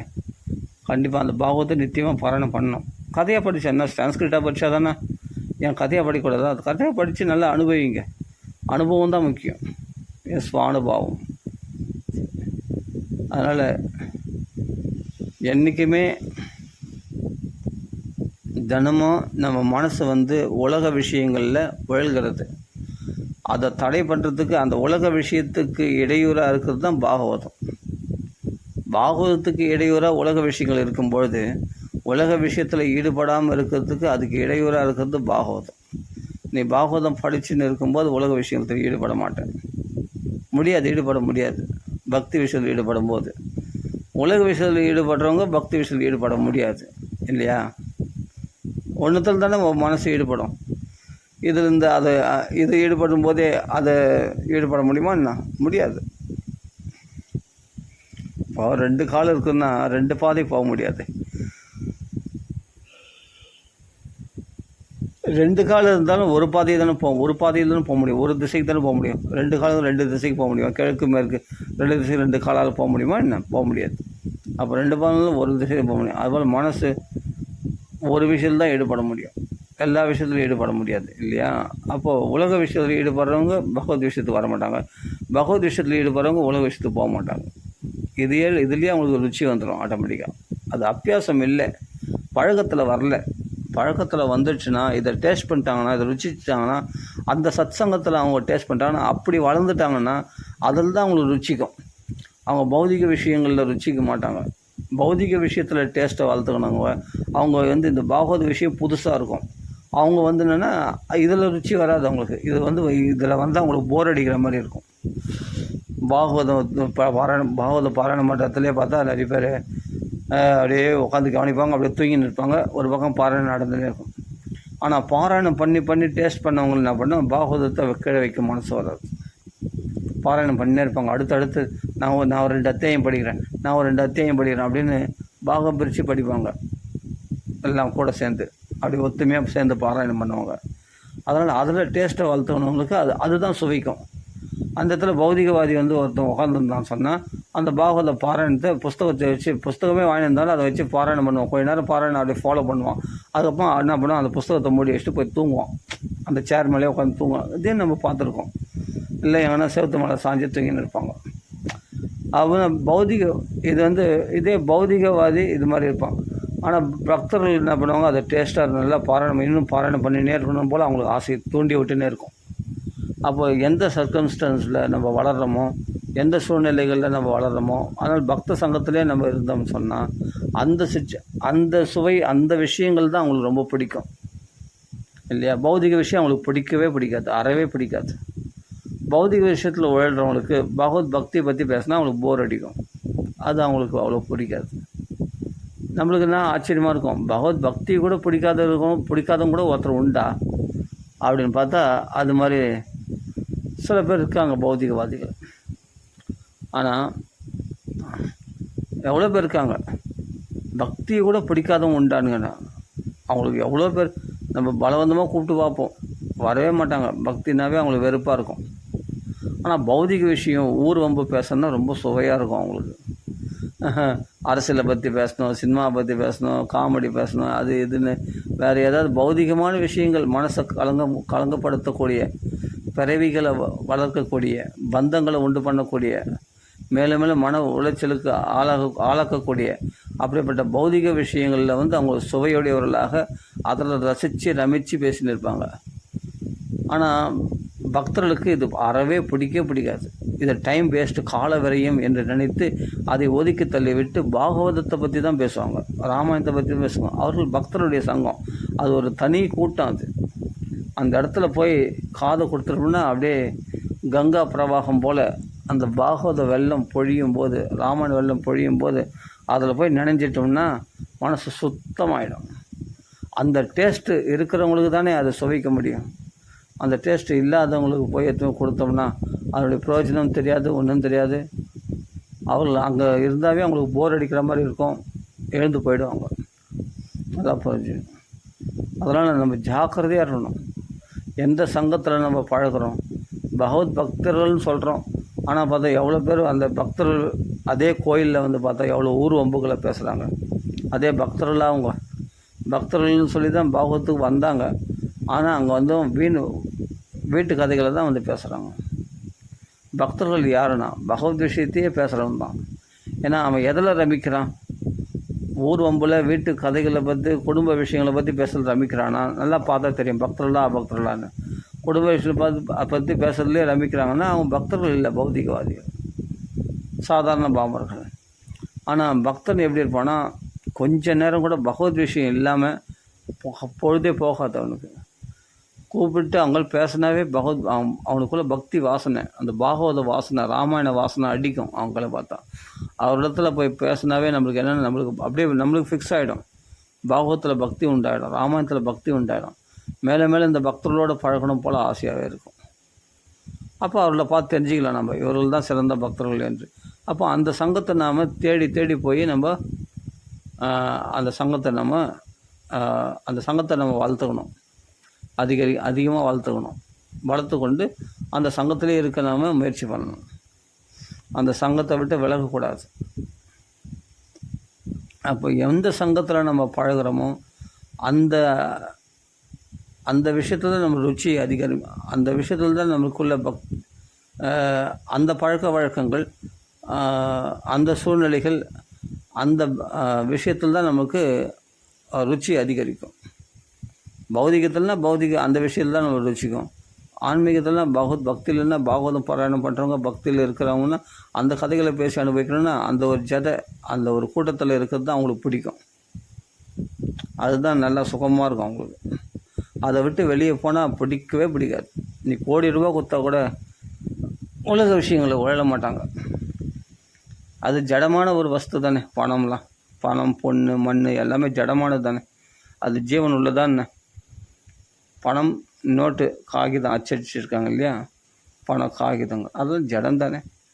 பொண்ணு, தங்கம், வெள்ளி எல்லாமே ஜடம் தானே. அதெல்லாம் உயிர் உள்ளதா அதெல்லாம். அதே மாதிரி நிலபுலன்கள்லாம் இருக்குது, வாகனங்கள், நிலம் எல்லாம் இருக்குது. அது அத்தனையும் ஜடமான வஸ்து. ஜடமான வஸ்துவில் போய் இவன் போய் மனசை பறி கொடுத்து இவன் ஜடமாகிடுவானா என்ன? அப்போ அதில் போய் ஜடமாக நம்ம புத்தி மாறிடக்கூடாது. அதில் போய் பற்றுதல் வச்சு நம்ம மனசையும் ஜடமாக்கி கூடாது. புரியுதுங்களா? அப்போது ஜீவனுள்ள பகவானிடத்தில் பிரேமையை, ஜீவனுள்ள பகவானுடைய வார்த்தைகளை, புண்ணிய ஸ்லோகமாகிய புனிதப்படுத்தக்கூடிய இந்த ஸ்லோகங்களை பாருங்கள். இந்த ஜீவன் உள்ளது. இது அப்படிப்பட்ட உயிரோட்டம் உடையதாகிய அப்படிப்பட்ட பகவானுடைய கதைகளை பற்றி படிக்கும்போது இவன் ஜீவனுள்ளவன், ஜடமானவனாக இருக்க மாட்டான். இவன் ஜீவன் உள்ளவனாக, நல்ல உயிரோட்டம் உள்ளவனாக, நல்ல பிரிஸ்கா, புத்துணர்ச்சியோட, சந்தோஷமாக, குதூகலத்தோட பகவத் கதைகளை பேசி ஆனந்தப்பட்டு இருப்பான். ஜட விஷயங்களை பற்றி பேசுகிறவங்க ஜடத்தில் போய் மக்னமாக, ஜட விஷயங்களில் ஆசை கொண்டவர்கள் ஜட விஷயங்களே பேசினு அதில் போய் ஜடமாகி கொண்டிருப்பார்கள். அவர்கள் அந்த அளவுக்கு மந்தமதையாக, மந்த பாக்கியர்களாக இருப்பார்கள். அவர்கள் பௌதிக விஷயத்தில் தான் அவங்களுக்கு சுவை ஏற்படும் அவங்களுக்கு. அதனால் என்னென்னா பல உபத்திரவங்களை அனுபவித்து கொண்டிருக்கிறார்கள். ஆனால் பக்தர்கள் உயிரோட்டம் உள்ளவர்களாக, நல்ல சுறுசுறுப்பு உள்ளவர்களாக, நல்ல புத்துணர்ச்சி உள்ளவர்களாக, சுறுசுறுப்பு உள்ளவர்களாக, உற்சாகம் குறையாதவர்களாக, அவர்கள் ஆஞ்சநேயர் மாதிரி சதா பகவானுக்காக உழைத்து கொண்டிருப்பார்கள். பகவானுடைய சேவையிலே தங்கள் வாழ்க்கையை அர்ப்பணித்து கொண்டிருப்பார்கள். அவர்கள்தான் வாழறவர்களே, அவர்கள்தான் உயிரோட்டம் உள்ளவர்களே. அப்படின்னா உயிரோடு இருக்கக்கூடிய, அப்படின்னா உயிரோட்டம் உள்ளவர்களாக வாழக்கூடியவர்களாக புவி பாவுகா வையத்து வாழ்வீர்கள் அப்படின்னு சொல்கிறாங்களே ஆழ்வார்கள். அவர்கள்தான் உலகத்தில் வாழறாங்களாம். அவர்கள்தான் உண்மையிலேயே உயிரோட்டம் முடியும், அதாவதுன்னா ஜீவன் உள்ளவர்கள் அவள்தான். அப்போ அவர்கள் என்னென்னா பகவத் விஷயத்தை தவிர அந்நிய விஷயத்தை பேசவே மாட்டாங்க. அனைவரதும் பகவத் விஷயம், ராமாயணம் இல்லாட்டி பாகவதம், அதை பற்றியே பேசி ஆனந்தப்பட்டு இருப்பாங்க. அந்த கேங்கில் தான் அவங்க சேருவாங்க. அதை விட்டு வெளியே போனால் எப்படி இருக்குன்னா, ஒரு மீன் தண்ணியிலேருந்து வெளியேற்று போட்டால் எப்படி இருக்கும்? துடிச்சு போயிடும் இல்லையா? அது மாதிரி அவங்களுக்கு பௌதிக விஷயத்தில் எடுத்து போய் வெளியே விட்டோம்னா அவங்க துடிச்சு போயிடுவாங்க. சரி, இந்த பாகவத்தை விட்டு வெளியே ஏன் நம்ம இங்கே வந்தோம்? பாகவதம் பாராயணம் பண்ணால் நிம்மதியாக இருந்திருக்குமே, ராமாயணம் பாராயணம் பண்ணால் நிம்மதியாக இருந்திருக்குமே, இதை விட்டு ஏன் நம்ம வெளியே வந்தோம் அப்படின்னு துடிச்சு போயிடுவாங்க. அந்த மீன் தண்ணியிலேருந்து வெளியே விட்டு, அது மீன் தான் அதுக்கு பிராணாதாரமாக இருக்கக்கூடியது மீன் தான். அது மாதிரி இவங்களுக்கு பாகவதம் தான் பிராணாதாரம், ராமாயணம் தான் பிராணாதாரம். அது டேஸ்ட்டு தெரியாதவங்கன்னா அது ஒரு புஸ்தகம், அது அக்ஷரங்கள், சம்ஸ்கிருதத்தில் அக்ஷரங்கள் கொண்ட ஒரு புஸ்தகம் அப்படின்னு தெரியும். ஆனால் பக்தர்களுக்கு அது தேவாமிர்தமாக இனிக்கும். அது உள்ள ஒவ்வொரு ஸ்லோகங்களும் அமிர்தமாக இனிக்கும். ஒரு ராமாயணம் படிக்கிறோன்னா அந்த ராமாயணத்தில் ராமருடைய அவதாரம், அப்படிப்பட்ட விஸ்வாமித்திரருடைய சரித்திரங்கள், அப்படிப்பட்ட ராமாவதாரம், ராமருடைய வீரத்திர பராக்கிரமங்கள், அதெல்லாம் அமிர்தமாக இனிக்கும். விஸ்வாமித்திரர் யாசிக்கும் போது தசரதர் கொடுக்காத போது அந்த தசரதருடைய பக்த வாத்சல்யம் எப்படி பெருகுது, அந்த கதைகள்லாம், அந்த கட்டங்கள்லாம் பார்த்தா அவங்களுக்கு தேவாமிர்தமாக இனிக்கும். அதே மாதிரி பாகவத்தில் பார்த்தா பிரகலாதனுடைய ஸ்துதிகள்லாம் பார்த்தா அமிர்தமாக இனிக்கும். அதெல்லாம் அது சுவைச்சிட்டவங்க, அந்த பதமாக சுவைச்சிட்டவங்களுக்கு அதை விட்டு அவங்களுக்கு வெளியே வர மனசே வராது. பாகவத்தில் சுவைக்கிறதுக்குன்னா விஷயமா இல்லை. துருவனுடைய ஸ்துதி, துருவனுடைய கதைகள், பிரகலாதனுடைய கதைகள்லாம் பிரேமையை வளர்க்கக்கூடியது. கொச்சத்துவதி வைகுண்ட சிந்தா சபல சேதனகா அப்படின்னு ஸ்ரவணம், கீர்த்தனம், விஷ்ணு ஸ்மரணம், அதெல்லாம் அந்த ஸ்லோகங்கள்லாம் படிக்கும்போது பெரிய பெரிய விஷயங்களை சுலபமாக அப்படி வேதாந்த சாரங்களை கொடுத்துருக்காங்க பாகவதத்தில் அப்படின்னு படிக்கும்போது ஆனந்தமாக. 24 குருக்கள் அதெல்லாம் படிக்கும்போது அவங்களுக்கு அமிர்தமாக இருக்கும். அதை புரிஞ்சவங்களுக்கு பாகவதத்தை. அப்போ அந்த சான்ஸ்கிரிட் புஸ்தகமே ஏதோ அக்ஷரம் கொண்டதில்லை, நம்மளுடைய கண்ணை திறந்து விடக்கூடிய புஸ்தகம் இந்த பாகவதம். நம்ம அறிவு கண்ணை திறந்து விடக்கூடிய புஸ்தகம், அஜ்ஞானத்தை போக்கக்கூடிய புஸ்தகம், சகல கல்மஷ நாசனம், சகல கல்மஷங்களையும் நம்ம மனசில் உள்ள கலங்கங்களையும் போக்கக்கூடியது பாகவதம். தெரிஞ்சு நம்மளுக்கு என்னமா அந்த பாகவதத்தை விட்டு இருப்பான் அவன், அதில் டேஸ்ட் பண்ணுவேன், அவன் உயர்ந்த நிலைக்கு போயிடுவான். அவன் உயர்ந்த நிலையில் தான் இருக்கிறான் பாகவதம் படிக்கிறவன். அவன் பௌதிக நிலைக்கு இறங்கவே மாட்டான். இறங்கினாவே அவனுக்கு அருவருப்பாக இருக்கும். யாருன்னா சேத்துல போய் குளின்னு சொன்னால் சேத்து தண்ணியில் போய் குளிப்பானா? சேத்து தண்ணி நல்லா ஃபுல்லாக சுத்தமான தண்ணியில் குளிச்சாதான் நம்ம சுத்தமாகும். சேத்து தண்ணியில் போய் குளின்னு சொன்னால் என்னது? பன்றிகள் தான் சேத்துல உழலும், மனுஷன் போய் சேத்துல உழல்வானா? உழல மாட்டான், பிடிக்காது இல்லையா? அது மாதிரி இந்த பௌதிக சேரு, இந்த பௌதிக பந்தங்களாகி இந்த சேத்துல போய் இந்த பக்தன் உழல மாட்டானோ. அவனுக்குன்னு ஒரு பந்தம் இருக்குது. ஆத்ம பந்துக்களாகிய பகவத் பக்தர்களோடு தான் பழகின்னு அவளோட தான் பகவத் கதையை பேசி சல்லாபம் பண்ணிட்டு இருப்பான். அப்போ அதில் ருச்சியை வளர்த்துக்குதுன்னா அது செயற்கையாக வளர்த்துக்க முடியுமா? அந்த பக்தர்கள் சங்கத்தில் வேணும் சும்மா காது கொடுத்துட்டு உக்காந்தாவே உனக்கு அப்படியே காட்டு தீ மாதிரி உடனே நம்மளை பற்றிக்கும். கற்பூரம் மாதிரி டக்குன்னு பற்றிக்கும் நமக்குள்ளே அந்த பக்தி. அப்போ டேஸ்ட்டு என்னமோ இனம் புரியாத ஒரு சந்தோஷம் அவனுக்குள்ளே கிடைக்கும். அந்த கதையை கேட்கும்போது என்னமோ மனசுக்குள்ளே பண்ணுது எங்கேயோ. அப்படின்னா உன்னுடைய ஆத்ம உணர்வு தூண்டப்படுகிறது. இப்போது பௌதிக உணர்வுனால் கலங்கப்பட்டு இருக்கிறோம். உலக விஷயங்களை கேட்கும்போது சுவையாக இருக்குது. காரணம்னா பௌதிக உணர்வுனால் கலங்கப்பட்டிருக்காங்க. ஆனால் பகவத் விஷயத்தை கேட்கும்போது உன்னுடைய ஆத்ம உணர்வு, உனக்குள்ளே தூங்கி கொடுக்குற அந்த கிருஷ்ண உணர்வு, அந்த ஆத்மா கிருஷ்ணனுடைய அம்சம். அது கிருஷ்ணனுடைய உணர்வு உனக்குள்ளே தூண்டப்படுகிறது பகவத் விஷயத்தை கேட்கும்போது. அப்போ தூண்டப்படும் போது என்னவோ இனம் புரியாத ஒரு சௌக்கியம் இருக்குது நமக்கு. அந்த பாகவதம் கேட்கும்போது ஏதோ ஒரு சுகம் கிடைக்குது, அனிர்வச்சனீயமான ஒரு சுகம். வாக்கில் சொல்ல முடியாது, அதை அனுபவிக்க தான் முடியும். அது அனுபவம், அந்த அனுபவத்தை கொடுக்கக்கூடியது. அப்படின்னும் போது அந்த சுவை டேஸ்ட் பண்ணிட்டோம். ஒரு தடவை டேஸ்ட் பண்ணிட்டோம் என்ன பண்ணால், அன்றைக்கி கேட்டோமே அந்த கிருஷ்ண கதை மறுபடியும் போய் கேட்கலாம், நல்லா இருக்குது, ஒரு தடவை மறுபடியும் கேட்கலாம் அப்படின்னா ஒன்றா அந்த பாகவத பித்து பிடிச்சோன்னு ஆகிடுவான். அந்த புஸ்தகத்தை அவனால் கீழவே வைக்க முடியாது. அந்த பாகவத பைத்தியம் ஆகிடுவான் அவன். அந்த பைத்தியம் ஆகணும். அப்போ தான் பெண் பைத்தியம், பண பைத்தியம், சொத்து மேலே உள்ள பைத்தியம், இந்த பைத்தியம்லாம் தெளிகிறதுக்கு பாகவதர்களோடு சேர்ந்து அந்த பாகவத பைத்தியம் பிடிக்கணும். பிடிச்சதுன்னா இந்த பைத்தியத்தில் நீ விடுபட்டுருவேன். ஒரு பைத்தியம் பிடிச்சா தான் இந்த பைத்தியம் தெளியும். இல்லைன்னா இந்த பைத்தியம், இது மாதிரி பைத்தியங்கள்லாம் எவ்வளோ பேர் இருக்காங்க. பண பைத்தியம், பணத்தை ஆசை கொண்டவர்கள், சொத்து மேலே ஆசை கொண்டவர்கள், பூமி அதாவது நிலத்தின் மேலே ஆசை கொண்டவர்கள், இந்த இதெல்லாம் அதில் ஒரு பித்து பிடித்தவர்களாக இருக்காங்க இல்லையா, அது பைத்தியம் பிடித்தவர்களாக இருக்காங்க இல்லையா. இந்த பைத்தியம் தெரியலன்னா பாகவதத்தில் பைத்தியம் பிடிக்கணும். பிடிச்சா தான் அது தைரியம். அதை தவிர வேறு விமோச்சனம் கிடையாது. பாகவதம் தான் சரியான விமோச்சனமே சொல்லப்பட்டிருக்கு. அதனால் பக்தர்களோடு சேரணும். சேர்ந்தால் அசாதுக்களோடு சேரக்கூடாது. பேசுனா பகவத் விஷயமே பேசணும், அந்நிய விஷயம் பேசக்கூடாது. குடும்ப விஷயங்கள், மற்ற விஷயங்களை பேசக்கூடாது. அப்படி வாழ்க்கையை நடத்தினா அவங்க பியூரிஃபையாகவே இருப்பாங்க, எப்பொழுதுமே சுத்தமாக இருப்பாங்க. சரி, அதனால் பிராமணர்களுக்கு விதிக்கப்பட்ட வேதாத்தியனம் அவங்க எப்படி விடாமல் பண்ணுறாங்களோ, காயத்ரி ஜபம் எப்படி பண்ணுறாங்களோ, அதே மாதிரி எல்லாருமே பண்ணக்கூடிய ஒரு விஷயம் என்னென்னா பாகவத பாராயணம், ராமாயண பாராயணம் விடாமல் பண்ணணும். நாம சங்கீர்த்தனம் விடாமல் நாம ஜபிக்கிறது, அதுவே நம்ம காயத்ரி பலன் கொடுத்துரும். நாம சொன்னாவே அதே சமயத்தில் நாம் சங்கீர்த்தனம் பண்ணணும். பக்த சங்கத்தை எடுத்துக்கொள்ளணும், அடிக்கடி சத் சங்கத்தை எடுத்துக்கொள்ளணும். அப்போ தான் நம்ம ரீசார்ஜ் பண்ணிக்கிற மாதிரி அடிக்கடி ரீசார்ஜ் பண்ணிக்கிட்டு பக்தியில் முன்னேற்றம் அடைய முடியும் அப்படின்னு நம்ம தெரிஞ்சு. ஏன்னா இதுதான் என்றைக்குமே ஃப்ரெஷ்ஷாக இருக்கக்கூடியது. எந்த கவலையிலையோ நம்ம லாபத்தில் நஷ்டத்துலேயோ கஷ்டத்துலேயோ நஷ்டத்துலேயோ எல்லா நிலைகள்லையும் உங்களை ஃப்ரெஷ்ஷாக வச்சுன்னு இருக்கக்கூடியது, உங்களை பணக்காரர்களாகவே வச்சுன்னு இருக்கக்கூடியது, மனசை எப்போதும் சந்தோஷமாக வச்சுருக்கக்கூடியது இந்த பக்தி விஷயம் ஒன்று மட்டும்தான். பணம்லாம் இருந்தால் சந்தோஷம், பணம் இல்லைன்னா கஷ்டமாயிடும். அதெல்லாம் ஆனால் பாகவதம் எப்பொழுதும் உங்கள் கையில் இருக்குதோ அப்போல்லாம் உங்களுக்கு சந்தோஷம்தான். இது மட்டும்தான் எல்லா சூழ்நிலைகளையும்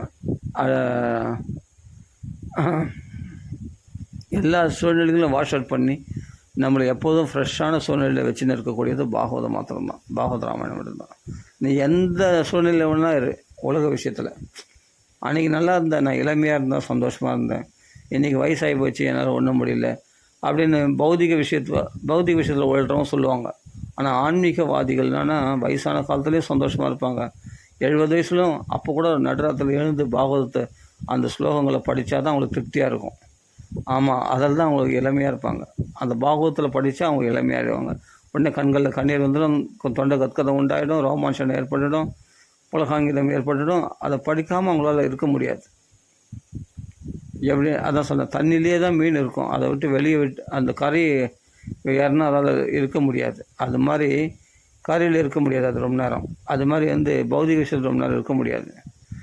அப்படி பக்தர்களுடைய சங்கம் அவங்க என்னென்னா எந்த வயசானாலும் சரி, அவங்க எவ்வளோ வயசானாலும் அந்த பாகவத்தை படிக்காமல் ராமாயணம் படிக்காமல் இருக்க முடியாது அவங்களால. அதனால் இதுக்கு வயசு முக்கியம் இல்லை, எந்த சூழ்நிலையும் முக்கியம் இல்லை. எங்கேயாவது தன் உறவினர்கள் இறந்துட்டா கூட அந்த உறவினத்தில் கொஞ்ச நேரம் ஐயோ இறந்துட்டாங்களேன்னு அதிலே அந்த கவலையிலே மூழ்கிட மாட்டாங்க. இவங்க என்ன பண்ணுவாங்க, சரி நம்ம இந்த சமயத்தில் போய் பாகவத ராமாயணம் படித்தா ஏதாவது தப்பாக நினச்சிப்பாங்களோ, ஏன்னா சொந்த உறவினர் ஒரு சித்தப்பா புள்ள யாரோ ஒருத்தர் இறந்துட்டாங்க, இல்லை ஏதாவது ஒரு உறவினர்கள் இறந்துட்டாங்க அப்படின்னா இவனுக்கு என்னென்னா, உறவினர்களே போயிட்டாங்க, நம்மளுக்கு எதுக்கு பாகவதம் ராமாயணம் அப்படின்னு விட்டு ஒதுங்கிட மாட்டான். அவங்களுக்கு தெரியாமலையாவது போய் பாகவதத்தை போய் படிச்சுட்டு வந்துடுவோம், தெரியாமலையாவது பகவான் நாமா சொல்லிட்டு வந்துடுவோம். ஏன்னா அவனுக்கு டேஸ்ட் பண்ணுது, அந்த துக்கமானது அவனை பாதிக்காது. ஆமாம், சத்தியமாக சொல்கிறேன், உண்மையை சொல்கிறேன். அவர்கள் உறவினர்களே யாராவது இறந்து போயிருக்காங்க, அங்கே போயிருக்கான் அப்படின்னா கூட இவனுக்கு என்ன தோணுன்னா, அதில் கொஞ்ச நேரம் உழல்வான், கொஞ்ச நேரம் அந்த உறவுகளை நினச்சி கவலைப்படுவான். ஆனால் இவன் மனசு எதில் ஈடுபடனா, ஐயோ நேற்று பாகவதம் படித்து இன்றைக்கி இது போல் டெத் ஆகி போச்சு, அதனால் நான் பாகவதம் படிக்காமல் விட்டுட்டோமே அப்படின்னு வருத்தப்படுவானே தவிர பாகவதத்தை இழந்தது. ஏன்னா அதுலேயே டேஸ்ட் நான் சொல்கிறது என்னென்னா, தீவிரமான பக்தி பண்ணுறவங்க சொல்கிறேன், தீவிரமாக பாகவதத்தில் ஈடுபட்டவங்களுக்கு ஒரு நிமிஷம் கூட அவங்களால அந்த பாகவத்தை விட்டு இருக்க முடியாது. என்னடா சொந்த சித்தவா பையன் இறந்துட்டான், இல்லை ஏதோ ஒரு உறவினர் இறந்துட்டாங்க, அது எப்படி அவனுக்கு பாகவத்தை ஈடுபடுதுன்னு? அவன் தான் பாகவதன். அப்படின்னா அந்த இறப்பை குறித்த பாதிக்கப்படலாம அப்படின்னு அர்த்தம். பாதிக்கப்படலை, அந்த உறவினர்கள் இறந்துட்டாங்க, அதுக்காக என்ன பண்ண முடியும்? ஆண்டாண்டு காலம் அழுது புரண்டாலும் மாண்டார் மீண்டும் வருவதில்லை. செத்துட்டாங்க, என்ன பண்ண முடியும்? அந்த சமயத்தில் நீ பாகவதம் படிச்சுன்னா அவர்கள் நல்ல கதிக்கு போவாங்க கண்டிப்பாக. அந்த காலத்து ஏனைவன் கடைசி காலத்தில் கூட பாகவதம் படித்தோம்னு சொன்னால் அவர்கள் எந்த உறவினர்களோ அந்த உறவினர்கள் நல்ல கதிக்கு போவாங்க பாகவதம் படித்தா. கடைசியில் படிக்கலாம். அப்போ அந்த இறப்பு கூட அவங்கள பாதிக்காது, அந்த இறப்பு கூட அந்த துக்க செய்தி கூட அவங்கள பாகவதரில் பாதிக்காது. ஏன்னா அந்த சமயத்தோட பாகவதத்தில் தான் அவங்களுக்கு இன்ட்ரெஸ்ட் இருக்கும். அவங்களுக்கு அப்படி படிக்கிறதுனால என்னென்னா, அது யார் உறவினர்களோ அந்த உறவினர்களும் நல்ல கதி அடைவாங்க. அதனால் அப்படியேப்பட்ட பெரிய துக்க செய்தி என்னென்னா மரண செய்தி தான். அந்த மரண செய்தியை அவங்கள பாதிக்காத போது மற்ற சூழ்நிலைகளாக இல்லை, கடன் தொல்லை, ஏதோ குடும்ப பிரச்சனை, ஒரே சண்டை தகராறு அடிதடியில் நடக்குது, வீட்டில் பிரச்சனை, மூட் அவுட் ஆகிடுச்சு, அந்த சமயத்தில் என்ன அவனுக்கு என்ன சரி பிரச்சனைகளில் ஈடுபட்டிருந்தால் கூட அந்த பிரச்சனைக்கு ஆறுதல் கொடுக்கக்கூடியதே பாகவதமாக தான் இருக்கும். நல்லா பாருங்கள். சரி இப்போ மூடு இல்லைப்பா, அதனால் பாகவதம் படிக்கிறேன், பாகவதம் படித்தா மூடு சரியாக போயிடும். பக்தன் அப்படி தான் எடுத்துப்பான், பாகவதம் படித்தா தான் மூடு சரி பண்ணணும், இல்லாட்டி வச்சு குடும்ப பிரச்சனை பெரிய சண்டையாகி போச்சு, வீட்டில் தகராறாகி போச்சு, மூடு சரியில்லை அப்படின்னு சில பேர் சொல்கிறாங்க இல்லையா, அந்த மூடு சரியாகிறதுக்கு பாகவதம் படிப்பான். அந்த பாகவத்தை டேஸ்ட் பண்ணுவேன், ஏன்னா அதில் தான் அவனுக்கு சுகமே இருக்குது. பாகவத்தில் சுகத்தை அனுபவித்தவன் பௌதிகத்தினால பிரச்சனைகள் அனுபவித்தேன், அந்த பிரச்சனைகள் டேலி பண்ணுறதுக்கு அதை சமாளிக்கிறதுக்கு ஒரே வழின்னா பாகவதம் தான் அவனுக்கு சாந்தி கொடுக்கக்கூடியது. அப்படின்னா திரும்பி பாகவதம் தானே வந்துடுவான் அவன்.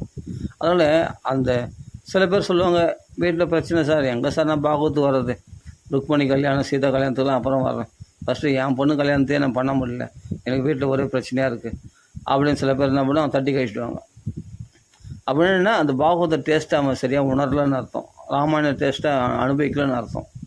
அனுபவிச்சு என்ன பண்ணுவேன்னா, அது ஒரு பக்கம் இருக்கட்டும் பிரச்சனை, நான் ஒரு பக்கம் பாகவத ராமாயணத்தை அனுபவிச்சுன்னு இருக்கிறேன் அப்படின்னு அவன் பாட்டுக்கு அனுபவிக்கிறது பார்ப்பான். அப்போ அவன் பிரச்சனை என்னென்னா அடுத்த நிமிஷம் அவனுக்கு அது சால்வ் ஆகிடும், அந்த பிரச்சனை அவனுக்கு சரியாயிடும். அது பிரச்சனைகளை உலக விஷயத்த ஒரு பக்கம் அப்படியே அது ஒரு பக்கம் இருந்துகிட்டே இருக்கும், இவங்க பாட்டு பாகவத்தில் ரமிச்சுனே இருக்காங்க. அது எப்படி இருக்க முடியும்னா அது ஒரு தனி கேங். அது அந்த பக்தர்கள் உலக விஷயத்தில் தான் இருப்பாங்க, உலக கவலைகள் தான் இருப்பாங்க. அவங்களுக்கும் பிரச்சனைகள் இருக்குது.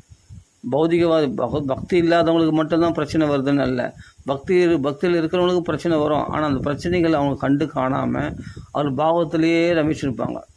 இதுக்கு குறை வைக்க மாட்டாங்க. என்ன இது சுயநலம் இல்லையான்னா,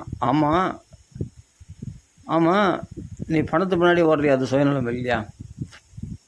சினிமான்னு பார்க்குறோமே, சுயநலம் இல்லையா? வீணாக காலத்தை விரயம் பண்ணக்கூடிய இந்த என்டர்டெயின்மெண்ட்டான இந்த ஃபோனை பார்த்துட்டு இருக்கிறே, நிறைய தேவையில்லாத சீரியல்கள் பார்த்துட்டு இருக்கே, இதெல்லாம் சுயநலம் இல்லையா? பக்தர்கள் தான் உண்மையான பொதுநலவாதிகளே. இவன் பக்தி பண்ணுறதுனால அந்த குடும்பம் பவித்திரமாகுது. தத்கிருகம் தீர்த்த ரூபம் வசதாம் பாபநாசனம். அந்த வீடே புண்ணியதீர்த்தமாயிடுதான், புண்ணியக்ஷேத்திரமாயிடுதான். அந்த வீட்டில் வாசம் பண்ணுறவங்களுடைய பாபத்தெல்லாம் நாசம் பண்ணிட்டு தான். அப்படின்னு இவன் தான் உண்மையான பொதுநலவாதி. இவன் பக்தி பண்ணுறதுனால மற்றவங்களாம் இவனுடைய குலபாவனாக குலமே சேமம் அடையுது. சொல்லப்போனால் இவன் தான் பொதுநலவாதி. இவனால் 10 பேருக்கு நல்லது நடக்கும். பௌதிகவாதினால் எல்லார் மனசும் கலங்கம்தான் உண்டாகும் உலக விஷயத்தை பேசுறதுனால. அது கேட்குறவனுக்கும் மனசு கஷ்டம். நாம் அதை பற்றி உலக விஷயத்தை பற்றி புலம்பி பேசுறதுனால நம்ம மனசும் உளைச்சல் ஆகுது.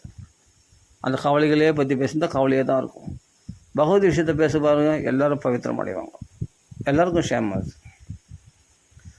அப்படின்னும்போது நாம் பகவத் விஷயத்தில் உலக விஷயம் பாட்டு ஒரு பக்கம் இருக்கும். இப்போ நான் சொன்னேன் இல்லையா, மரண செய்தினாலே கூட பாதிக்கப்பட மாட்டான். அவன் பக்தியில் ஓடுறவனாக இருந்தால் பக்திக்கு தான் வந்துடுவான். அதே சமயத்தில் குடும்ப கவலைகள் ஒரு பக்கம் இருக்கும், ஒரே பிரச்சனை, டென்ஷனு, ஒரே சண்டை, வீட்டில் அடிதடி ரகலை. அவன் என்ன பண்ணுவான், அது உடனே சாந்திக்கு என்ன பண்ணால் பாகவத்தை தேடி தான் வருவான். ஏன்னா பாகவத்தை டேஸ்ட் பண்ணிட்டான். பாகவத்தை டேஸ்ட் பண்ணாதவன்னா என்ன பண்ணுவான்னா, அடப்போய நானே இப்போ எவ்வளோ பிரச்சனையில் மாட்டியிருக்கேன், இந்த சமயத்தில் பாகவதம் சொல்கிறேன். ஏன்னா அவனுக்கு டேஸ்ட் இல்லை, பக்தி இல்லை, பகவத் விஷயத்தில் ராமாயண விஷயத்தில் ஈடுபடலை. அவனுக்கு என்னென்னா அவன் ஆறுதல் தேர்றதை விட கொஞ்சம் ரிலாக்ஸ் பண்ணுறதான் நினைப்பான். எங்கேயாவது போய் தனியாக இருக்கணும்னு ஆசைப்படுவான் இல்லையா? அவனுக்கு பிரச்சனை தீராது என்னைக்குமே. அவனுக்கு அடுத்த நிமிஷம் மறுபடியும் பிரச்சனை பண்ணினே இருப்பான், குடும்பத்தில் ரகலை பண்ணினே இருப்பான். அது எல்லை இல்லாமல் போயின்னு இருக்கும், அப்படியே போயின்னு இருக்கும். ஆனால் பக்தன் என்ன பண்ணுவான்னா, உடனே ஆறுதலுக்காக மூடு சரியில்லாத போது தான் பாகவதம் படிப்பான். மூடு சரியாக போயிடும். மூடு சரியில்லைன்னு சாக்கு போக சொல்லி பாகவதத்தை ஒதுக்க மாட்டான். இதே சாக்கா வச்சு பாகவதத்துக்குள்ளே நுழைஞ்சிடுவான். மூடு சரியில்லாததே சாக்கா வச்சு பாகவதத்தில் அவன் மூடு சரி பண்ணிப்பான். இது பக்தனுடைய டேலண்ட். இது மாதிரி ஒவ்வொரு விஷயத்துலேயும் உலக சூழ்நிலைகள் எதிர்மாறாக இருக்கும்போதும் பாகவத்துக்கு வருவான். உலக சூழ்நிலை அனுகூலமாக இருக்கும்போதும் பாகவத்தை நல்லா ரமிச்சு நிற்போம். இப்போ தான் நம்ம சும்மா இருக்கிறோம், இப்போ ரிலாக்ஸாக இருக்குது, குடும்ப சூழ்நிலை அனுகூலமாக இருக்குது அப்படின்னா இப்போ நிறைய பாகவதம் படிக்கலாமே அப்படின்னு சொல்லி பிரகலாத சரித்திரம் அதிகமாக படிப்பான்.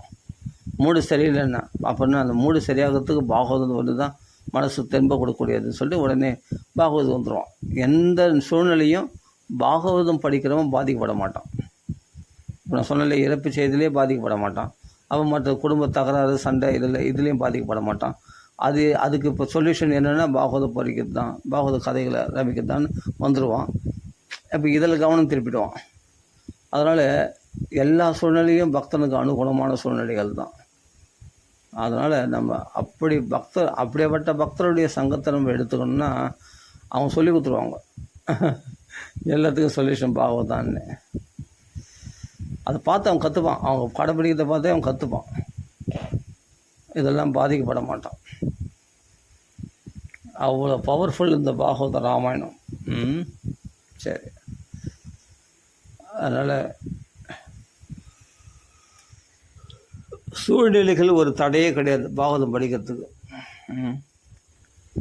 எந்த சூழ்நிலையிலையும் பாகவதம் படிக்கலாம், ராமாயணம் படிக்கலாம், ஆனந்தப்படலாம்.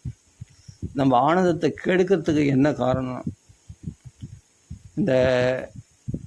இந்த பௌதிகவாதிகள் என்ன பண்ணுவாங்கன்னா, இந்த சமயத்தில் வேலை வெட்டி இல்லாமல் சும்மா இந்த பாகவதம் படிச்சுனுக்கிற, ராமாயணம் படிச்சுனுக்கிறே, எங்கேயாவது போய் சம்பாதிக்க போகலாம்ல, குடும்பத்தை காப்பாற்ற எதுவும் பண்ணாமல் பொறுப்பு இல்லாமல் இருக்கிறே அப்படின்லாம் சொல்லி நம்ம மனசை கலைச்சிடுவாங்க. பொறுப்பு இல்லாமல் இருக்குது, ஏதோ ஒரு பொறுப்புன்னு சொல்லி நம்மளுக்கு கொஞ்சம் ஷேமாக போயிடும், நம்மளுக்கு ஒரு வெக்கமாகிடும். என்னடா இப்படிலாம் சொல்கிறாங்க, ஆமாம் கரெக்டு தானே, குடும்பத்தை பார்க்கணும் பாசிபிள் அப்படின்னு. அப்போ இது பௌதிகவாதிகளுடைய கணக்கு. பௌதிகவாதிகள் சில நிறைய பழமொழிகள்லாம் வச்சுருக்காங்க. அப்படி பலவிதமாக, அதாவது அவங்க சூழ்நிலைக்கு ஏற்ற மாதிரி பல பழமொழிகள் சொல்லுவாங்க. பழமொழிகள் சொல்லி என்னன்னா பகவானை மறக்க செய்யக்கூடிய பழமொழிகளாக இருக்கும். அதெல்லாம் பார்த்தா தத்துவம் பல தத்துவங்கள் பேசுவாங்க. இது பகவத் தத்துவம் இல்லை, ஆத்ம தத்துவம் இல்லை, அவங்களுக்குன்னு வேற ஒரு தத்துவம் வச்சுன்னு இருப்பாங்க பௌதிகவாதிகள். அதை மொத்தம் என்னென்னா குடும்ப சூழ்நிலைகளை சரி கட்டுறதுக்காக, பணம் சம்பாதிக்கிறதுக்காக, குடும்ப பிரச்சனைகளில் மேலும் மேலும் நம்மளை பந்தத்தில் ஆழ்த்துவதற்காக சில தத்துவங்கள் அவங்களா ஒரு தத்துவம் தான் சொல்லுவாங்க. அதெல்லாம் எடுத்துக்கவே கூடாது. முதல் புரிஞ்சுங்க, இவங்களாம் ஒரு தத்துவமாக க்ரியேட் பண்ணுவாங்க. அந்த தத்துவங்களை நம்ம அதில் நம்மளை உட்படுத்துவாங்க. அந்த தத்துவத்தை படி நடக்கணும்னு நம்மளை இது பண்ணுவாங்க. இதை செய்யணும், அதை செய்யணும், இதெல்லாம் நம்ம கடமை, அது அப்படி இப்படின்னு சொல்லி நம்மளை என்ன பண்ண பந்தப்படுத்திடுவாங்க. ஆக மொத்தம் பாகவதத்தை மறக்க செய்திருவாங்க. அவங்களுக்கெல்லாம் இது நல்லா சம்பாதிக்கணும், நல்லா இந்த சமயத்தில் நல்லா பணம் சம்பாதிக்கணும், நல்லா இது பண்ணணும், குடும்பத்தை காப்பாற்றணும், அதை பண்ணணும், இது பண்ணணும். சரி, ஓகே, குடும்பத்தை காப்பாற்றணும். அதுக்கே நான் பாகவதம் மறக்கணும்? குடும்பத்தை காப்பாற்றுறதுக்காக நான் ஏன் பாகவதத்தை மறக்கணும்? பாகவதத்தை பாராயணம் பண்ண தான் குடும்பத்தை நல்லா காப்பாற்றுற நீ. பகவானுடைய சேஃப்டியை பூர்ணமாக நீ அனுபவிக்க முடியும். பகவானால் சேவ் பண்ணுறது, பகவானால் காப்பாற்றப்படுதலை முழுமையாக அனுபவிக்க முடியும் பாகவத பாராயணம் பண்ணும்போது தான். அது தெரியல. வெளியே போய் பணம் சம்பாதிச்சா தான் குடும்பத்தை காப்பாற்ற முடியலாம். பணம் எவ்வளோ நாள் காப்பாற்றிட்டோம்? பணத்தால் காப்பாற்ற முடியாத நிறைய விஷயங்கள் இருக்குது தெரியுமா உலகத்தில். பணத்தினால் சாப்பாடு போட்டுற முடியும், துணிமணி வாங்கி கொடுத்துட முடியும், எல்லாம் பண்ண முடியும். ஆனால் மனசில் ஏற்படக்கூடிய கவலைகளை எந்த பணத்தினால் போக முடியும்? மனசில் சில பேருக்கு அபிப்பிராய பேதம் இருக்குது, மனசில் அண்டர்ஸ்டாண்டிங் இல்லை. இது எந்த பணத்தினால் நீங்கள் போக்க முடியும்? நிறைய விஷயங்கள் இருக்குது. பணத்தினால் போக்க முடியாத நிறைய விஷயங்கள் நம்ம வாழ்க்கையில் ஃபேஸ் பண்ணுறோம் இல்லையா? அப்போ அதுக்கு என்ன சொல்யூஷன்னா, அதுக்கு பாகவதம் தான் வந்தாகணும். நீ பாகவதத்துக்கு தான் பணத்தினால் தீர்க்க முடியாத நிறைய விஷயங்களை அதுக்கு சொல்யூஷன் எங்கடா இருக்குதுன்னா பாகவதத்தில் தான் இருக்குது. பாகவத்துக்கு வந்தால் தான் அதுக்கு சொல்யூஷன் கிடைக்கும். அப்பா, நம்ம ஆத்மாடா, இந்த தேகம் இல்லை. இந்த மனசில் ஏற்படக்கூடிய கவலைகள்லாம் சொப்னத்தை போல இருந்தது. சொப்னம் தூங்கி எழுந்துட்டு அந்த சொப்னம் பொய்யானதுன்னு தெரியும். அது மாதிரி இந்த மனசில் ஏற்பட கவலைகள்லாம் பொய்யானது அப்படின்னு நம்ம தெளிவுக்கு வரணும்னா அந்த ஆத்ம ஞானத்தை பெறணுமே. அந்த ஆத்மா யாருன்னா பகவானுடைய அம்சம். அப்போ பகவானை போல சந்தோஷமாக இருக்க வேண்டியவர்கள், அதான் பகவத் பக்தியில் இருக்க வேண்டியவர்கள் நாமெல்லாம் அப்படின்னு நம்ம தெரிஞ்சுக்கிட்டு வருவோம் இல்லையா? அப்போ அந்த தெளிவு கொடுக்குது பாகவதம் தானே கொடுக்குது, ராமாயணம் தானே கொடுக்குது, பகவத்கீதை தானே கொடுக்குது. அது என்னமா விட்டுற முடியும் அவனால்? அவ்வளோதான். அப்போ அவன் நாம சங்கீர்த்தனம் பண்ணு. அதெல்லாம் உண்மையான சௌக்கியம் இருக்குது. இந்த பணம் சொத்து சுகத்தில் சௌக்கியம் இல்லை. அதெல்லாம் சம்பாதிக்கிறதுக்கு பல தத்துவங்கள் சொல்லுவாங்க, பல பழமொழிகள் சொல்லுவாங்க. அந்த பௌதிகவாதிகளுடைய பழமொழிகள்லாம் எடுத்துக்கவே கூடாது. நல்லா புரிஞ்சுங்க. 1008 இது சொல்லுவாங்க, குடும்பத்தை அப்படி கைவிட்டால் இது இல்லை நிறைய சொல்லுவாங்க. அடிப்படை தத்துவங்கள் இதெல்லாம் கண்டிப்பாக செய்யணும். அடிப்படை தத்துவங்களாகவே நிறைய சொல்லுவாங்க. குடும்பத்தை ரட்சிக்கிறதுலையோ, இல்லை பணம் பொருள் சேர்த்துக்கிறதுலையோ, உத்தியோக புருஷ லட்சணம், இன்னும் நிறைய பழமொழிகள்லாம் சொல்லுவாங்க. அதை பண்ணணும், இதை பண்ணணும், உத்தியோகத்தை விடக்கூடாது, நல்லா இது பண்ணணும், நல்லா சம்பாதிக்கணும். அப்புறமா என்னென்ன பழமொழியோ சொல்லுவாங்க. 1008 பழமொழி சொல்லுவாங்க. அதெல்லாம் என்னென்னா பாகவதத்துக்கும் அதுக்கு சம்மந்தமே இருக்காது. பாகவதத்தில் சொல்லக்கூடிய உபதேசத்துக்கும் இவங்க சொல்கிற பழமொழிக்கும் சம்மந்தமே இருக்காது. இவங்க பௌதிகவாதிகள் பல பழமொழிகள் சொல்லுவாங்க. அதெல்லாம் நம்ம ஃபாலோ பண்ணால் தான் வாழ்க்கை நடத்த முடியும். ஆனால் அவங்க சொல்கிறவங்க எப்படி இருக்காங்கன்னு கொஞ்சம் பாருங்கள். நிறைய கவலைகள் அடிபட்டு இருப்பாங்க. அவங்க முதல்ல பாகவதம் படிச்சுன்னு சாமியாராக போயிட்டா அவன் குடும்பத்தை எவனா காப்பாற்றுவான்? அதே சமயத்தில் நீ கிருஷ்ணன் காப்பாற்றிடுவானா? நீ பாகவதம் காப்பாற்றுமா, ராமாயணம் காப்பாற்றிடுமா? இன்றைக்கி நவுந்தா தான் இதெல்லாம் சொல்லுவாங்க, நவுந்தா தான் அப்புறமா என்ன பல பழமொழிகள் சொல்லுவாங்க. அதெல்லாம் பண்ணால் தான் நீ வாழ முடியும் அப்படின்னா சொல்லுவாங்க. அதை பண்ணுறது நம்ம பண்ணுவோம், அது பண்ணாமல் இருக்கக்கூடாது. சரி, நகர்ந்தால் தான் சரி, வேலைக்கு போகிறோம், நல்லா சம்பாதிக்கிறோம், ஓகே. ஆனால் பகவத் விஷயத்தை மறக்கடிக்கக்கூடிய செயல்தான் தான், புரியுதுங்களா? அதை குறைச்சிக்கிட்டு நம்ம பகவத் விஷயத்தில் தான் பூர்ணமாக ஈடுபடணும். இதுதான் பக்த லட்சணம். இதை விட்டுட்டு பௌதிகவாதிகள் சொல்லக்கூடிய தத்துவங்களோ இந்த பழமொழிகளோ கேட்டு நம்ம அறியாமையில் வாழக்கூடாது. பாகவதத்து பிரகாரம் யோசிக்கணும். பாகவதத்து பிரகாரம் ரிஷிகள் சொன்ன வாக்கியது ராமாயண பிரகாரம் யோசிக்கணும். கரெக்டாக ராமர் இந்த இடத்துல இருந்தால் இப்படி தான் இருப்பாரா? பிரகலாத் இந்த இடத்துல இருந்தால் இப்படி தான் இருப்பாரா? No no no. அப்போ மகான்கள் வழியில் யோசிக்கணும். பரத யோகீஸ்வரர் இருந்தால் இப்படி தான் யோசிப்பாரா? பிரகலாத் இருந்தால் இப்படி யோசிப்பாரா? துருவன் இப்படி தான் யோசிப்பாரா? புத்தவர் இப்படி தான் யோசிப்பாரா அப்படின்னு யோசித்து பார்த்தோம்னா, சுகாச்சாரியர் இப்படி தான் யோசிப்பாரா அப்படின்னு பார்த்தா, அவங்க கண்ணோட்டத்தில் பார்க்கும்போது இவங்க சொல்கிற பழமொழிகள்லாம் அடிபட்டு போயிடும். ஒன்றுமே இல்லை, இதெல்லாம் குப்பைன்னு தோணும். இவங்க சொல்கிற தத்துவங்கள்லாம் பார்த்தா ஒன்றுமே இல்லாமல், பாகவதத்தில் சொல்லக்கூடிய உயர்ந்த தத்துவத்தை சொல்ல மாட்டாங்க. இவங்க பௌதிகமாக ஒரு தத்துவம் வச்சுருப்பாங்க, அந்த தத்துவத்தை வச்சு பேசின்னு இருப்பாங்க.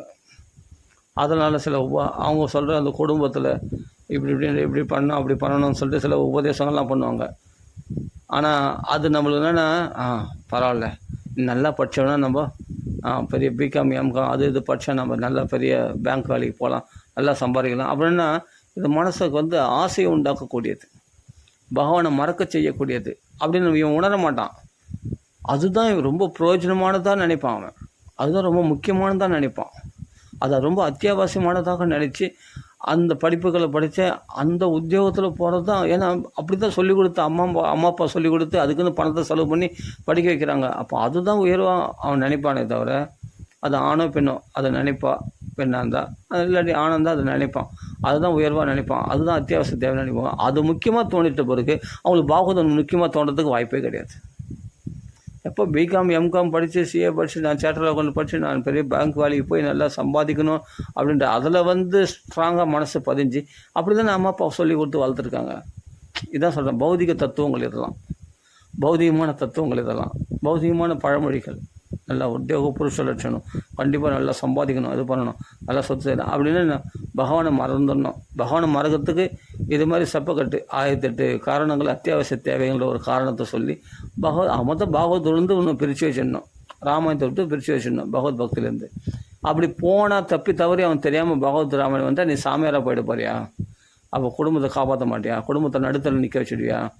அப்படி இப்படின்னு பல விதமாக நம்மளை ஏசி பேசி இது மாதிரி தான் என்னன்னா நம்மளுக்கு ஷேமாயிடும். ஐயோ என்னால் எப்படி சொல்கிறாங்க, சே அப்படிலாம் இருக்கக்கூடாது அப்படின்னு சொல்லி நம்மனா பௌதிகத்தில் நல்லா பணம் சம்பாதிக்கிறதுக்கு இவனா அப்படியே ரோஷப்பட்ட மாதிரி தன்னுடைய வீரத்தெல்லாம் காண்பிப்பான். ஃபுல்லாக அந்த பணத்தை சம்பாதிக்கிறதுல முழு ஈடுபாடு கொள்வான். ஈடுபாடு கொண்டு என்னென்னா பகவானை சுத்தமாக மறந்துடுவான். ஒழுங்காக ஒரு வழியில் போயிருந்தான்ல அதை விட்டுடுவான். அப்போது நல்லா சம்பாதிச்சு சொத்து சுகம் சேர்த்து வச்சு அனுபவிக்கிற சமயத்தில் உயிரை விட்டுடுவான். நடந்த விஷயம் சொல்கிறேன். நல்ல சொத்துலாம் சேர்த்து வச்சு அனுபவிக்கிற சமயத்தில் உயிர் போயிடுச்சு. அப்போ காலம் பூரா மாடு மாதிரி உழைச்சி என்னத்தை கண்ட நீ? என்னத்தை கண்ட? நோய்களை வாங்கி கட்டிக்கிட்டு பிபி சுகரு கண்டதெல்லாம் சாப்பிட்டு பணத்தை வசதிகளை பெருக்கிக்கின்னு அதே சமயம் நோய்களையும் பெருக்கி கொண்டாயே. வசதிகளை இப்போ எவ்வளோ பெருக்கி கொள்றியோ அந்தளவுக்கு நோய்களையும் பெருக்கி கொண்டாயே. கட்சியில் இந்த ஜென்மாவை வியஸ்தமாக்கிட்டே, மனுஷ ஜென்மாவை வீணாக்கிட்டே பாவி. ஏண்டா அப்படி? பகவானை மறந்துட்டி. பாகவத்தை நல்லா தானே போயின்னு இல்லை, குடும்பத்தில் நல்லா சம்பாதிக்கணும்னு சொன்னாங்க, இல்லை குடும்பத்தில் கடன் தொல்லாம் தீர்ந்து போச்சு, சரி சொத்து சுகம் சேர்த்துட்டேன், ஆனால் பகவானை மறந்துட்டி, இன்றைக்கி உயிரே போயிடுச்சு. அப்போ காலம் பூரா உழைச்சி அனுபவிக்காமல் போயிட்டே. அதையும் பௌதிகமாகவும் அனுபவிக்கலை, பகவத் விஷயத்தையும் அனுபவிக்கலை. பகவத் விஷயத்துக்கு போனவன் சொல்கிறேன், பகவத் விஷயம் போயிருந்தவன் நல்ல பக்தி பண்ணியிருந்தவன் திடீர்னு என்ன பண்ண குடும்பத்தில் அவன் பக்கம் அவங்களுக்குள்ள சேராது, அவங்கள சேர்ந்த சாமியாராக போயிடுவேன், அப்படி ஆகிடுவேன் இப்படி ஆகிடுவேன் பக்தின்னு போய் அப்படின்னு இல்லாத பொல்லாத சொல்லி அவங்கள பௌதிகமாக நல்லா திணிச்சு நல்லா சம்பாதிக்க செய்து வேறு வழியில் போய் பகவானே சுத்தமாக மறக்க வச்சு கடைசியில் அவன் செத்து போயிட்டான். இப்போ அவன் ஜென்மா மனுஷ பிறவி தான் கிடைக்கின்றது என்ன கேரண்டி? நாயா பூனையா அந்த வீட்டிலேயே சுற்றி வரக்கூடிய ஒரு நாயா பூனையாக பிறந்து கஷ்டப்பட்டால் சந்தோஷமா? இதுக்கு தான் தயார்படுத்துறது தான். அதுக்கு தான் சொல்கிறார் குரு நசஸ்யாத் மாதா நசஸ்யாத் பிதா நசஸ்யாத். குரு யார் இந்த சமுபேத மிருத்யும்னா இந்த மரணத்திலேருந்து விடுவிக்கலையோ அவங்க குரு இல்லை, தாய் இல்லை, தந்தை இல்லை, உறவினர்கள் பந்துக்கள் அல்ல. ஆமாம், அவர் குருவாக இருந்தோம் நம்மளுக்கு மரணத்தில் விடுவிக்கலைன்னா குரு இல்லை, மாதா இல்லை, அப்பா இல்லை. அவர்கள் நமக்கு பகவத் விஷயத்தை சொல்லிக் கொடுக்கலாம். அவங்க அப்பா வந்தாலும் அப்பாவுக்குரிய கடமை என்னென்னா பகவத் விஷயத்தில் ஈடுபடுத்தணும். அதான் அப்பாவுக்குரிய கடமை. பகவான் விஷயத்தை மறக்கடிக்க செய்து பௌதிக விஷயத்தில் ஈடுபட செய்கிறது அப்பாவுடைய கடமை இல்லை. நல்லா புரிஞ்சுக்கணும். அப்படின்னா நம்ம இதெல்லாம் சாஸ்திரங்கள் சொல்லியிருக்கு. எத்தனை பேர் இதை ஃபாலோ பண்ணுறாங்கன்னு தெரில. அதனால் உலகத்தார்கள் சொல்லக்கூடிய பழமொழிகளையோ தத்துவங்களையோ நம்ம அதெல்லாம் எடுத்துக்காமல் பாகவதத்துக்கு சம்மதமா, ராமாயணத்துக்கு சம்மதமா, மகான்களுக்கு சம்மதமா, அந்த வழிகாட்டிகளை நம்ம பின்பற்றி போயிட்டோம்னா நம்ம வாழ்க்கை சேஃப்டியாகவே இருக்கும். புரியுதுங்களா? நல்ல ஆடம்பர தேவைகளை பெருக்கிக்கணும். அத்தியாவசிய தேவைகளுக்கு ஒரு பறவைகள் தான் வந்து அத்தியாவசிய தேவைகளுக்கு பூர்த்தி ஆகுது. பகவான் பண்ணுறான். மரம் அந்த இடத்து சரி, பறவைகள்லாம் நகர்ந்தால் தான் சரி. ஆனால் வேர்பிடிப்பு நீங்காமல் நகராமல் இருக்கக்கூடிய மரங்கள்லாம் கூட நல்லா வானளாவிய மரங்கள்லாம் வாழ்ந்து கொண்டு இருக்கிறதே. எத்தனையோ புல் செடி, எத்தனையோ பூண்டுகள், எத்தனையோ பூண்டு போன்றவைகள்லாம் கூட வாழ்ந்துன்னு இருக்குதே. அவைகளுக்கெல்லாம் யார் உணவளிக்கிறது? பகவான் தானே உணவளிக்கிறான். மரத்தை வச்சு அவன் தண்ணி ஊற்றுறான் இல்லையா? அப்படின்னும்போது மனுஷர்கள் மட்டும்தான் நான் அங்கே ஓடணும் இங்கே ஓடணும், பணத்தை வேகமாக சம்பாதிக்கணும், தன் தேவைகள்லாம் வந்து நம்ம கஷ்டப்பட்டால் தான் நம்மளுக்கு பூர்த்தி ஆகும். பகவானை நம்பாதவங்கள சொல்கிறேன். கஷ்டப்பட்டால் தான் பூர்த்தி ஆகும், அங்கே ஓடினா தான் இங்கே ஓடினா தான். அப்படி கிடையாது. உன்னை படைத்த பகவான் உனக்கு தேவைகளையும் படைச்சிருக்கான் கூடவே. எப்படி உன்னை தேடி அதாவது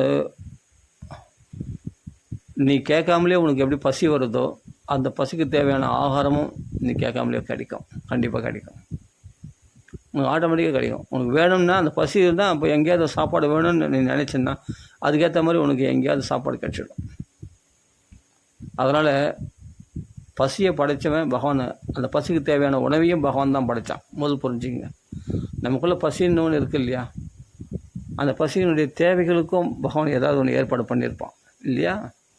அதே மாதிரி தான் துன்பமானது நீங்கள் கேட்காம ஒன்று வரும்போது இன்பமானதும் நீங்கள் கேட்காமே உங்களை தேடி வரும்.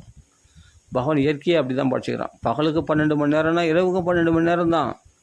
இதில் மாற்றம் கிடையாது. இதை மாற்றி நம்ம பண்ண முடியாது. பகலுக்கு மட்டும் என்னென்னா 18 மணி நேரம், இரவுக்கு மட்டும் என்னென்னா இரவு மட்டும் 6 மணி நேரமாக இருக்கட்டும், கம்மியாகட்டும், அப்படிலாம் கிடையாது. அப்படிலாம் மாற்ற முடியாது. இதுக்கு 12 மணி நேரம் தான், அதுக்கும் 12 மணி நேரம் தான். இரவுக்கு 12 மணி நேரம் தான், பகலுக்கும் 12 மணி நேரம் தான். சேம் தான். அதே மாதிரி இன்பம் துன்பம்னு வருதுன்னா அதுக்கேற்ற இன்பமும் உன்னை தேடி வரதான் செய்யும். அது தவிர்க்க முடியாது. அது இயற்கை. பகவான் அப்படி ஏற்படுத்தியிருக்கான். அதனால் அதுக்கு வேண்டி பிரயத்தனப்படாமல் இந்த மனுஷ ஜென்மா வீணாக்கி கொள்ளாமல் பகவான் அடையத்துக்கு தான் நம்ம பிரயத்தனம் பண்ணணும். அதுக்கு வேண்டி தான் நம்ம பக்த சங்கத்தை நாடுறது, சாஸ்திரங்களை படிக்கிறது, பாகவத ராமாயணம் படிக்கிறது, அறிவை வளர்த்துக்கிறது, பக்தியை நமக்குள்ளே வளர்த்துக்கிறது, பகவானை நேரில் பார்க்குறது இருதயத்தில். அப்போ இதெல்லாம் அதுக்காக தான் இதெல்லாம் நம்ம மகான்கள் நம்மளுக்கு வழி காமிச்சிட்டு போயிருக்காங்க. இந்த படகுல ஏறி நம்ம சம்சார சாகரத்தை கடக்க வேண்டியது தான். சரி, ஓகே. அதனால் இதெல்லாம் சொல்ல வேண்டியது அவசியம். அதனால் எப்பொருள் யார் வாயை கேட்பினும் அப்பொருள் மெய்ப்பொருள் காண்பது அறிவு அப்படின்போது யார் வாக்கில் கேட்குறோம்? பௌதிகவாதிகள் வாக்கில் கேட்குறோமா, பக்தர்கள் வாக்கில் கேட்குறோமா அப்படின்னு தெரிஞ்சுக்கணும். யார் வாய் கேட்பினும் அப்பொருள் மெய்ப்பொருள் காண்பது எது உண்மை? இந்த பௌதிகமாக பேசுகிறவங்களோட சத்தியமா? இது நம்மளை காப்பாற்றுமா? இது பௌதிக விஷயத்தை காப்பாற்றிட்டோம். பணம் சம்பாதிக்க பிகாம் படி, எம்காம் படி, ஒன்று பெரிய பேங்க்கில் போய் வேலை செய்ய, நல்லா சம்பாதி அப்படின்னு சொல்கிறது பௌதிக விஷயத்தில் நம்மளை காப்பாற்றிட்டோம். ஆனால் இந்த ஜென்மா விட்டுட்டு அடுத்த ஜென்மா மனுஷ ஜென்மான்றது என்ன கேரண்டி? ஆனால் பக்தி பண்ணுறவங்களுக்கு மனுஷ ஜென்மா கேரண்டி உண்டு. அதுவும் பாகவதமே சொல்லியிருக்கு, பகவத்கீதையே சொல்லியிருக்கு. அடுத்த ஜென்மத்தில் அவன் ஸ்ரீமத் நல்ல செல்வந்தர் குடும்பத்தில் பிறப்பான். செல்வத்தை தேடி ஓடணும்னு அவசியம் இல்லாதபடி அவனுக்கு அனுகூலமான சூழ்நிலையை உண்டாக்கிறேன். செல்வத்தை தேடி ஓட வேண்டிய ஸ்ரீமதாம் கேகேன்னா நல்ல செல்வந்தர் குடும்பத்தில் பிறக்க வைக்கிறேன். அதே மாதிரி சாதுக்களாகவும் இருப்பாங்க. அந்த இடத்துல நல்ல பிராமணர்கள், நல்ல பக்தர்களாக இருப்பாங்க. அப்படிப்பட்ட சூழ்நிலை அவனுக்கு ஏற்பாடு பண்ணிட்டுன்னா அவன் தொடர்ந்து அவனுக்கு அப்புறம் என்ன அர்த்தம்? மனுஷ ஜென்மா கேரண்டின்னு அர்த்தம். மனுஷ ஜென்மா கேரண்டி கொடுத்த பிறகு அப்புறமா அவங்க வந்து பக்தியில் முன்னேற்றம் அடைகிறது. எங்கே விட்டானோ அங்கேருந்து பக்தி பூர்வாபியாசியன்னு முன் ஜென்மத்தில் அந்த பக்தி எங்கே விட்டானோ அங்கேருந்து மறுபடியும் பக்தி பண்ணின்னு போயினே இருக்கலாம் பாட்டு. அப்போது ஏன்னா முன் ஜென்மத்தில் அவன் பக்தி பண்ணான் இல்லையா, அதுக்காக இந்த அவன் வேஸ்ட்டாகும். பக்தியில் பக்குவம் அடையாமல் இறந்துட்டா கூட புரியுதுங்களா. இந்த பௌதிகமான இப்போ நான் சொல்கிறாங்க குடும்பத்தில் வந்து நல்லா சொத்து சுகம் சேர்க்கணும், நல்லா பிகாம் எம்காம் படிக்கணும், நல்லா சொத்து சுகம் சேர்க்கணும், எல்லாம் பண்ணணும்னு. இதெல்லாம் சொத்து சுகம் சேர்த்துட்டு அனுபவிக்கும் போது உயிரை விட்டுட்டான்னா பிரயோஜனம் இல்லை. அதையும் அனுபவிக்கலை, கட்சியில் பக்தியும் அனுபவிக்கல, பகவானையும் தேடிக்கல, ஆத்ம லாபத்தையும் தேடிக்கல, பௌதிக லாபத்தை தேடியும் அதை அனுபவிக்க முடியல. சரி போயிட்டான், 60 வயசில் போயிட்டான், 50 வயசில் போயிட்டான், வாழ்நாள் முழுதும் உழைச்சான், அனுபவிக்கும் போது போயிட்டான். சரி ஓகே, அதனால் யாருக்கு லாபம்? இவனுக்கும் லாபம் இல்லை. ஆனால் பௌதிகத்தில் பணம் சம்பாதிக்கவே தெரில, ஏதோ அன்னாடங்காய்ச்சி ஏதோ கிடைச்சா சாப்பிடுவான், இல்லை பட்னி பசியமாக இருப்பான். ஆனால் அனவரதம் பாகவதம் ராமாயணம் படித்து ஆனந்தப்பட்டு இருப்பான். அப்படியேப்பட்டவன் இறந்துட்டான்னா அவனுக்கு என்ன கிடைக்குன்னா அடுத்த ஜென்மாவில் ஸ்ரீமதாம் கேட்கே, இந்த பணம் இல்லாதால பசியும் பட்டியுமா நீ கஷ்டப்பட்ட, அடுத்த ஜென்மம் நகி கல்யாணுக்கு துர்கதியும் தாத கச்சதி. அப்படி நல்லதை செய்வான் பக்தி பண்ணுறவன் ஒரு பொழுதும் துர்கதி அவனுக்கு கிடைக்காது, நற்கதி தான் கிடைக்கும். அவன் என்ன பண்ணுறான்னா சிறந்த பக்தருடைய குடும்பத்தில், ஸ்ரீமதம் நல்ல செல்வந்தர் குடும்பத்தில் பசிக்கு சாப்பாடுக்கு வழி இல்லாத சாப்பாடு எல்லாம் கிடைக்கும்படி ஏற்பாடு பகவான் பண்ணிடுறானா. அதே சமயம் நல்ல பக்தர்கள் பக்திக்கு தேவையான அந்த சர்க்கம்ஸ்டன்ஸ் அந்த பக்தர்களுடைய சங்கத்தில் அவன் பறக்கும்படி பகவான் ஏற்பாடு பண்ணிடுறானா. பூர்வ அபியாசம் என்ன, அதே சமயம் முன்னாடி அபியாசம் பண்ண அந்த பக்தியும் என்ன பண்ணால் எங்கே விட்டானோ பக்திலையும் பக்குவம் அடையாமல் தானே இறந்துட்டான். அப்போ அந்த பக்தி எங்கே விட்டானோ அங்கேருந்து மறுபடியும் பக்தியை தொடருவானான். தொடர்ந்து அவனுக்கு அந்த வாழ்க்கையில் கேரண்டி என்னன்னா இப்போ என்னென்னா பரம்பராகதமான சொத்தம் அவனுக்கு இருக்குது, சாப்பாடுக்கு குறைச்சல் இல்லை, அதே சத் சங்கத்துக்கும் குறைச்சல் இல்லை. பக்தர்களுடைய சங்கத்திலே வைஷ்ணவ குடும்பத்திலே பிறந்திருக்கான், நல்லா பக்தி குடும்பத்தில். அதுதான் இவன் பக்திக்கு என்ன குறைச்சல். அப்போ இவன் பக்தியில் முன்னேற்றம் அடையிறதுக்கு இவன் வந்து துஷ்ட சங்கத்தில் இல்லையே, பக்த சங்கத்தில் இருக்கானே, இவன் பக்தி முன்னேற்றம் அடையிறதுக்கு கேள்வியே கேட்க வேண்டிய அவசியம் இல்லை. இவன் பாடு பக்தியில் மேலே மேலே எங்கே விட்டானோ அங்கேருந்து பக்தி மேலே மேலே அதிகமாக பக்தி பண்ணின்னு தொடர்ந்து போயின்னு இருப்பான். இவர் ஸ்ரீல பிரபுபாதாலாம் அப்படி தான் இருந்தாங்க, அப்படிப்பட்ட குடும்பத்தில் பிறந்தாங்க. ஆனால் அவங்க பாடு நல்ல பக்தியில் முன்னேற்றம் அடைஞ்சு போயின்னு இருந்தாங்க. அது மாதிரி நம்மளுக்கு எல்லாமே பகவான் அனுகூலமாக்கி நீ பணத்துக்காக தேடி ஓட வேண்டியதில்லை, பரம்பராகதமான பணமும் உனக்கு கிடைச்சிச்சு, நீ பக்தியில் பாடு முன்னேற்றம். அதனால் பக்தி பண்ணுறதுனால லாபம், மனுஷ பிறவையும் கேரண்டி, அதே சமயத்தில் நல்ல செல்வந்த குடும்பத்துலேயும் அடுத்த பிறவி நம்மளுக்கு கேரண்டி, நல்ல பக்தர்கள் சங்கத்துலேயும் நம்மளுக்கு பகவான் பிறக்க வைக்கிறான், அதே மனுஷ பிறவையும் கேரண்டி. அப்புறமா நீங்கள் எங்கே விட்டீங்களோ அந்த பக்தியும் வேஸ்ட் ஆகிறதில்ல, அந்த பக்தியை நம்ம விட்டு மறக்கிறதில்ல, அந்த பக்தி சுவையை நமக்குள்ளே அதிகரிக்க செய்கிறான் பகவான். எவ்வளவும் பிரயோஜனமாக எதனாலன்னா பக்தி பண்ணுறதுனால. இப்பிறவியில் வந்து நீ ஏழப்பட்டவனா அது பண்ணல, ஆனால் பகவானை மறக்காமல் நீ பக்தி பண்ணி பாகவதம் படித்து ராமாயணம் படிச்சுன்னு இருந்தோன்னு சொன்னால் உனக்கு அடுத்த ஜென்மாவில் மனுஷ பிறவி கேரண்டி. அதே சமயத்தில் இன்றைக்கி நீ பசியும் பட்டியுமா கஷ்டப்படுறல, இந்த சூழ்நிலைகள்லாம் அடுத்த ஜென்மாவில் இந்த சூழ்நிலைகள்லாம் நம்மளுக்கு மாறிடும். இந்த ஜென்மாவிலேயே பகவான் நம்மளை க்ஷேமாக தான் வைப்பான். பகவான் வந்து நம்மளை பசியும் பட்டியுமா கஷ்டப்படுத்தி பகவான் பார்க்க மாட்டான். எந்த பக்தர்களும் கஷ்டப்படுறதா நான் இது வரையும் பார்த்தது கிடையாது. எல்லா பக்தர்களும் க்ஷேமாக நல்லா சாப்பாடு எல்லா வசதியும் அவங்களுக்கு கிடைச்சின்னு தான் இருக்குது, சந்தோஷமாக தான் இருக்காங்க. அவங்களுக்கு பகவான் எப்படியாவது படியால் தர்றோம்.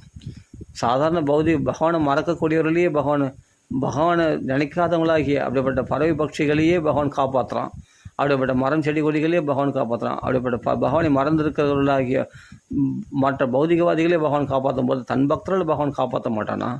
அவன் பக்தர்கள் யோகக்ஷேமம் பகாமியகம் சொல்லியிருக்கானே. அப்போ அந்த பக்தர்கள் கஷ்டப்படுறதா தெரில. ஆனால் என்னென்னா மற்றவங்கள மாதிரி வசதிகளான ஆடம்பர வசதிகளோடு தான் இல்லாமல் இருக்கலாம், ஆனால் அத்தியாவசிய தேவைகள் அவங்களுக்கு பூர்த்தி ஆகினே தான் இருக்கும். பகவான் ஏற்பாடு பண்ணிட்டு தான் இருக்கான். அதனால் எல்லாரையும் பார்த்துருக்கேன், பக்தர்கள் பண்ணுறவங்க யாருமே கஷ்டப்படுறதா நான் பார்க்கல. நல்லா சௌக்கியமாக சாப்பிட்டு தெம்பாக தான் பக்தி பண்ணுறவங்கள பார்க்குறேன் நான். சரி கருதுதான். அதனால் பக்தி பண்ணுறது என்றைக்கு சேஃப்டி.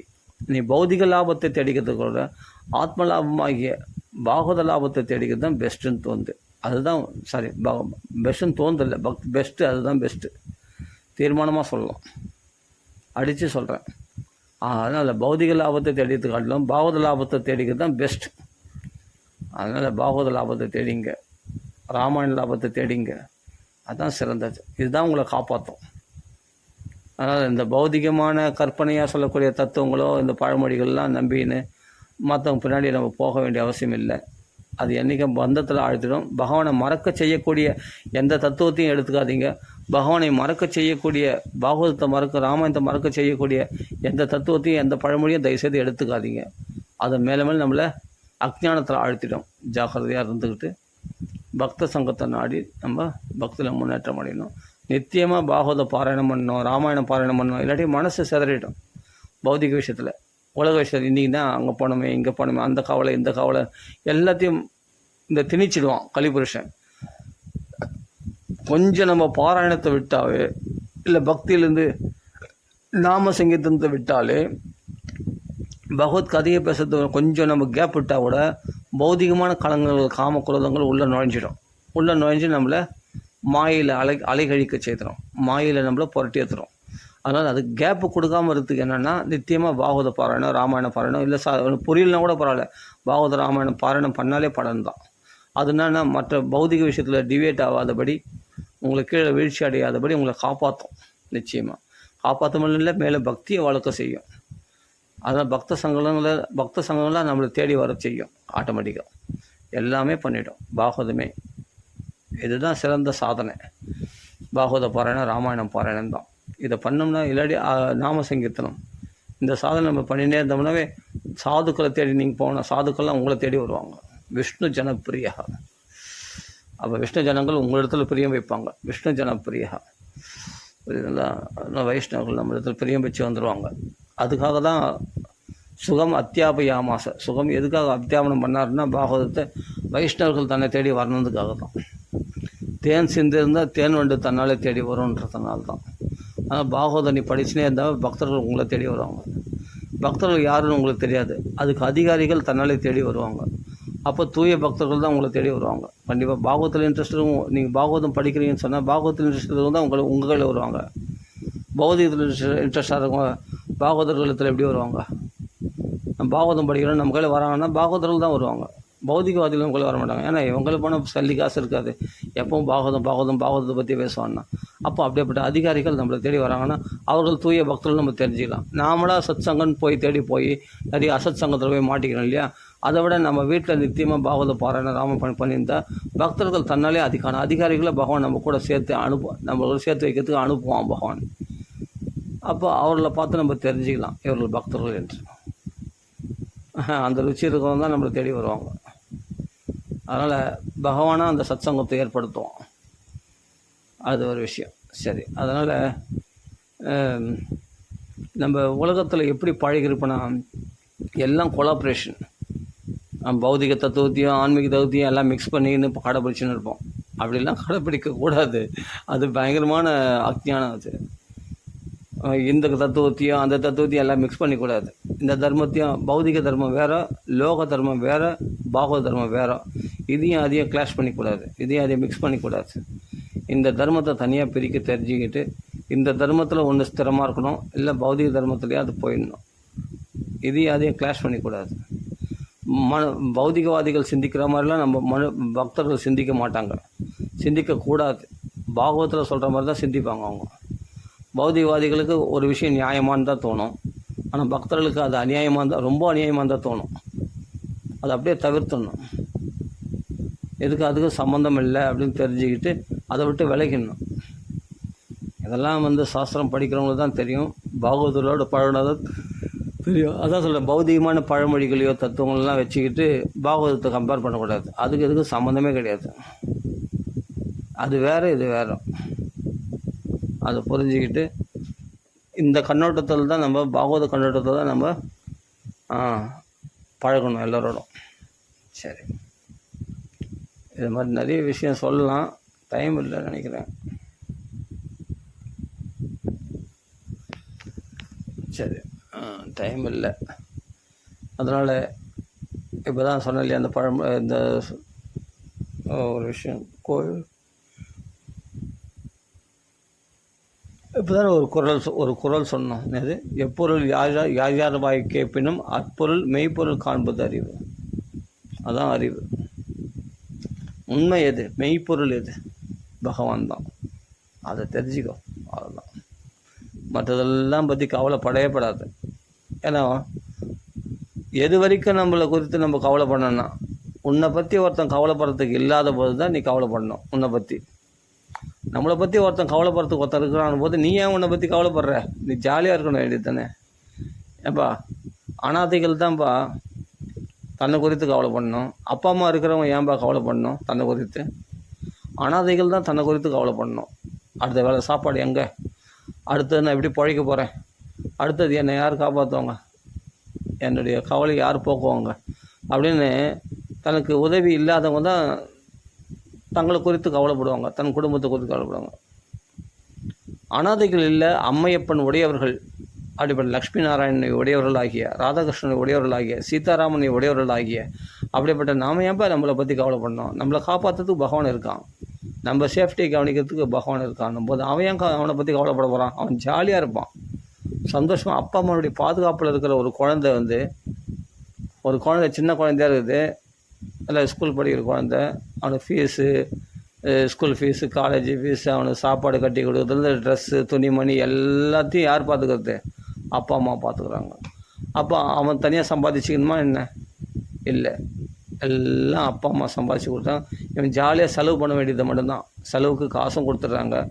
இவன் நல்லா ஸ்கூல் தேவையான துணிமணி, வேண்டிய ட்ரெஸ்ஸெல்லாம் வாங்கி கொடுக்குறாங்க. நல்லா வசதியான அம்மா அப்பா, நல்லா வேண்டிய உணவு, தேவையான உணவுகள்லாம், ருசியான ஆகாரம்லாம், நிறைய பொருள்கள்லாம், இவனுக்கு ஸ்வீட்ஸு எல்லாமே வாங்கி கொடுக்குறாங்க. அப்படி இருக்கிற குழந்தை எப்படி இருக்கும்? சந்தோஷமாக இருக்கும் இல்லையா?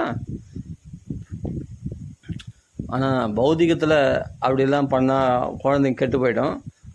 எது பார்த்து தான் செலவு பண்ணணும். உடம்புக்கு நல்லதா, ஆரோக்கியத்துக்கு குறைவா அப்படின்னு அது ஒரு பொருள்லாம் வாங்கி கொடுக்கக்கூடாது. அது ஓகே. நான் ஒரு உதாரணத்துக்காக சொன்னேன். என்னென்னா, நல்ல வசதி உள்ள அப்பா அம்மா ஒரு குழந்தைகள் தேவையானதெல்லாம் வாங்கி கொடுப்பாங்க இல்லையா? அப்பா அம்மா உடையவர்கள். அந்த குழந்தைங்க அப்பா அம்மா இல்லை அப்படின்னா அந்த குழந்தை எப்படி வளரும்? படிக்காது. ஃபஸ்ட்டு வேலைக்கு போகும். தான் தம்பியை படிக்க வைக்கணும்னு நினைப்பாங்க, ஒரு அண்ணங்காரன். ஆனால் அப்பா அம்மா செத்துட்டாங்க, சின்ன வயசுலேயே அப்பா அம்மா செத்துட்டாங்க. ஒரு அண்ணன் தம்பி இருக்காங்கன்னா என்ன பண்ணுவான்? அண்ணன் வேலைக்கு போவான், வேலைக்கு போய் தம்பியை படிக்க வைப்பான்.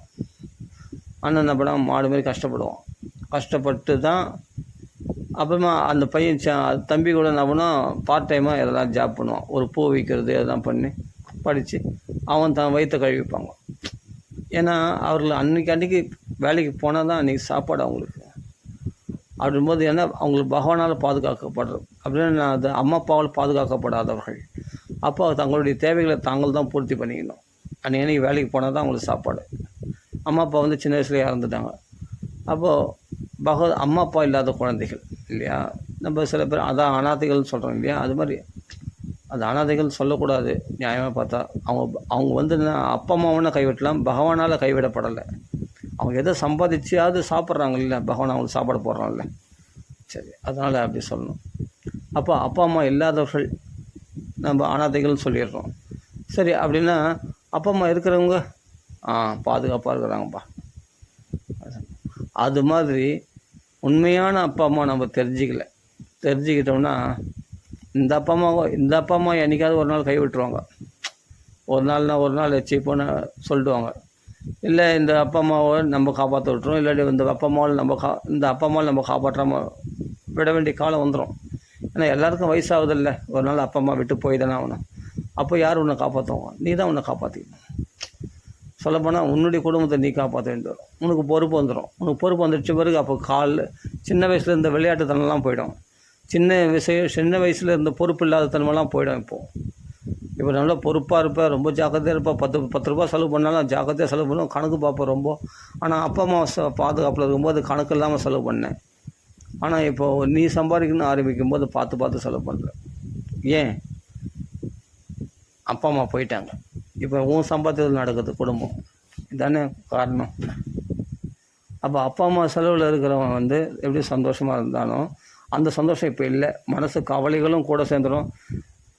அதிகமாக பணம் சம்பாதிச்சா கூட நிம்மதி இருக்காது. பார்த்து செலவு பண்ணுவோம். அப்போ எது சேஃப்டின்னா ஒரு அப்பா அம்மா பாதுகாப்பில் இருக்கிறது தான் குழந்தைங்க சேஃப்டி. நம்மளுக்கு பொறுப்புகள் தான் எல்லாம் பொறுப்புகள் வந்துடலாம், எல்லாம் வந்துடலாம். ஆனால் பிரச்சனைகளும் கூட சேர்ந்து வந்துடும் பொறுப்புகள் வரும்போதே இல்லையா?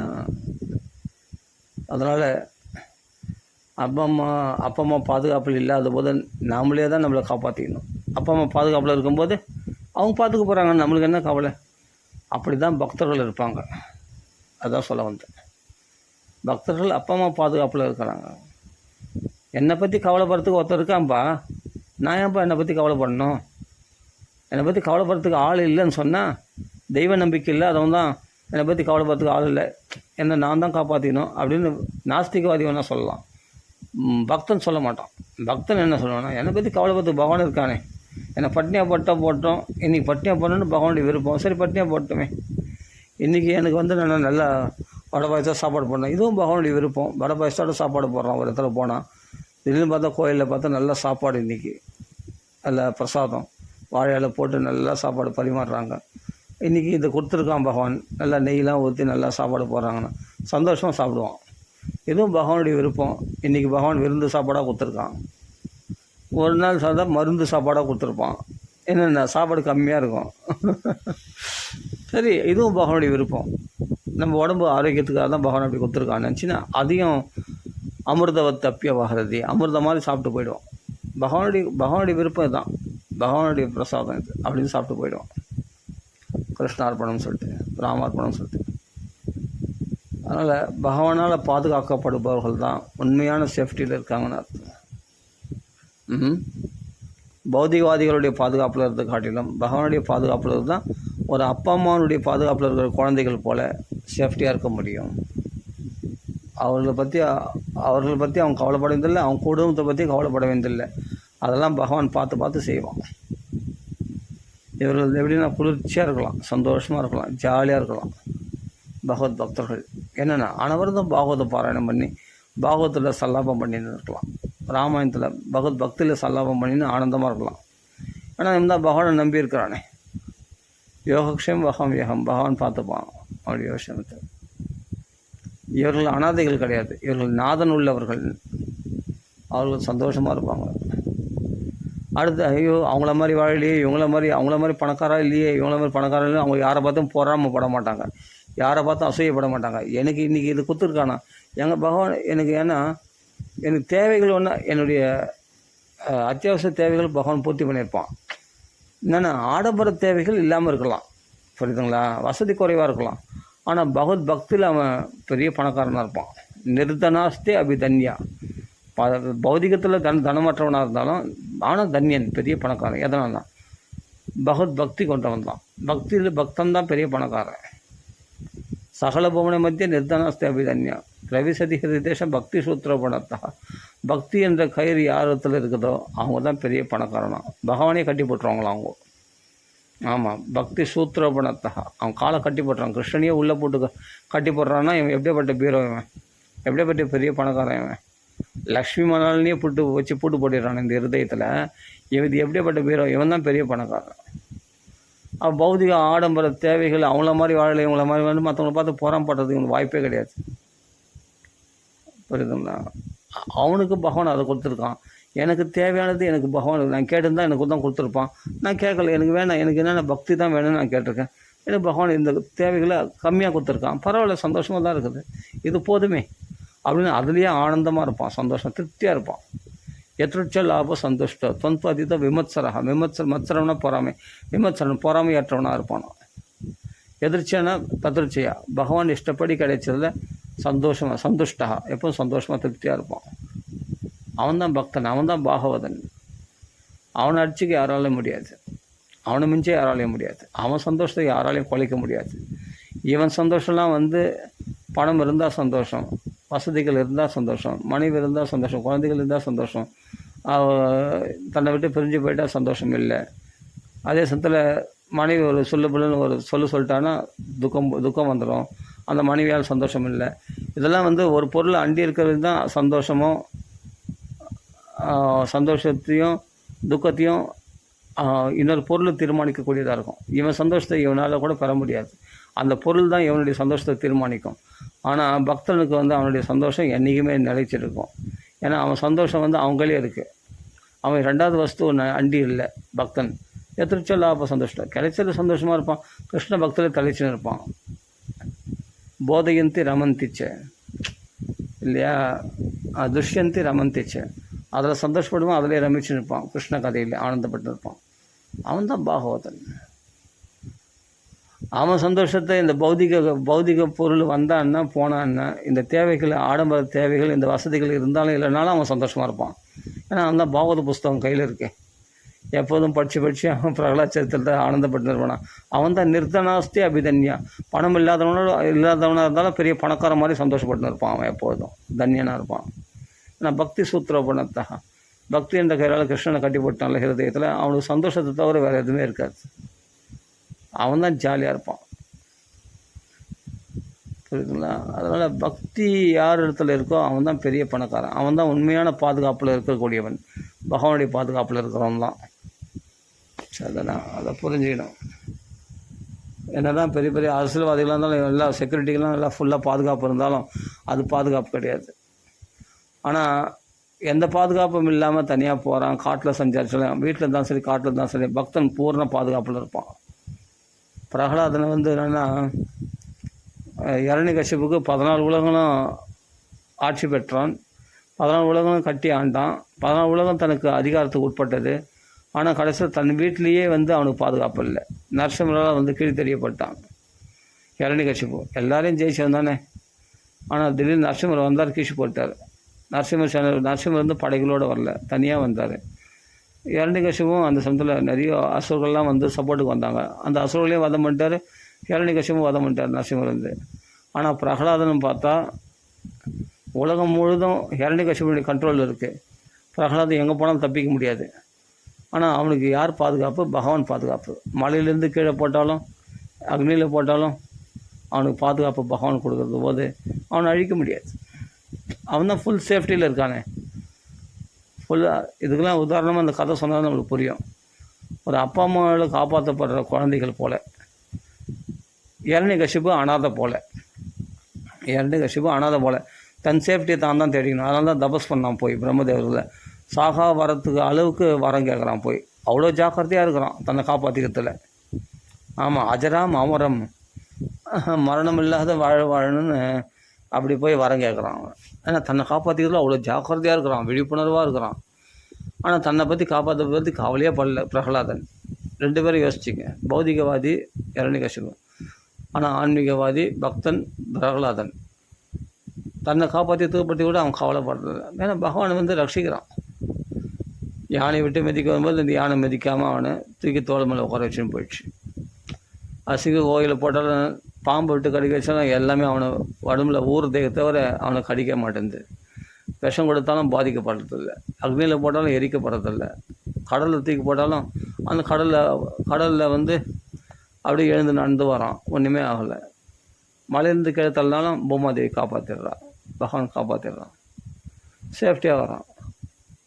சூளங்களால் குத்தப்பட்டாலும் அந்த சூளங்களுடைய முனை மழுங்கி போதே தவிர இவன் சூளங்களால் பாதிக்கப்படல பிரகலாதன். அப்போ என்னன்னா பகவான் காப்பாற்றுறான்ப்பா.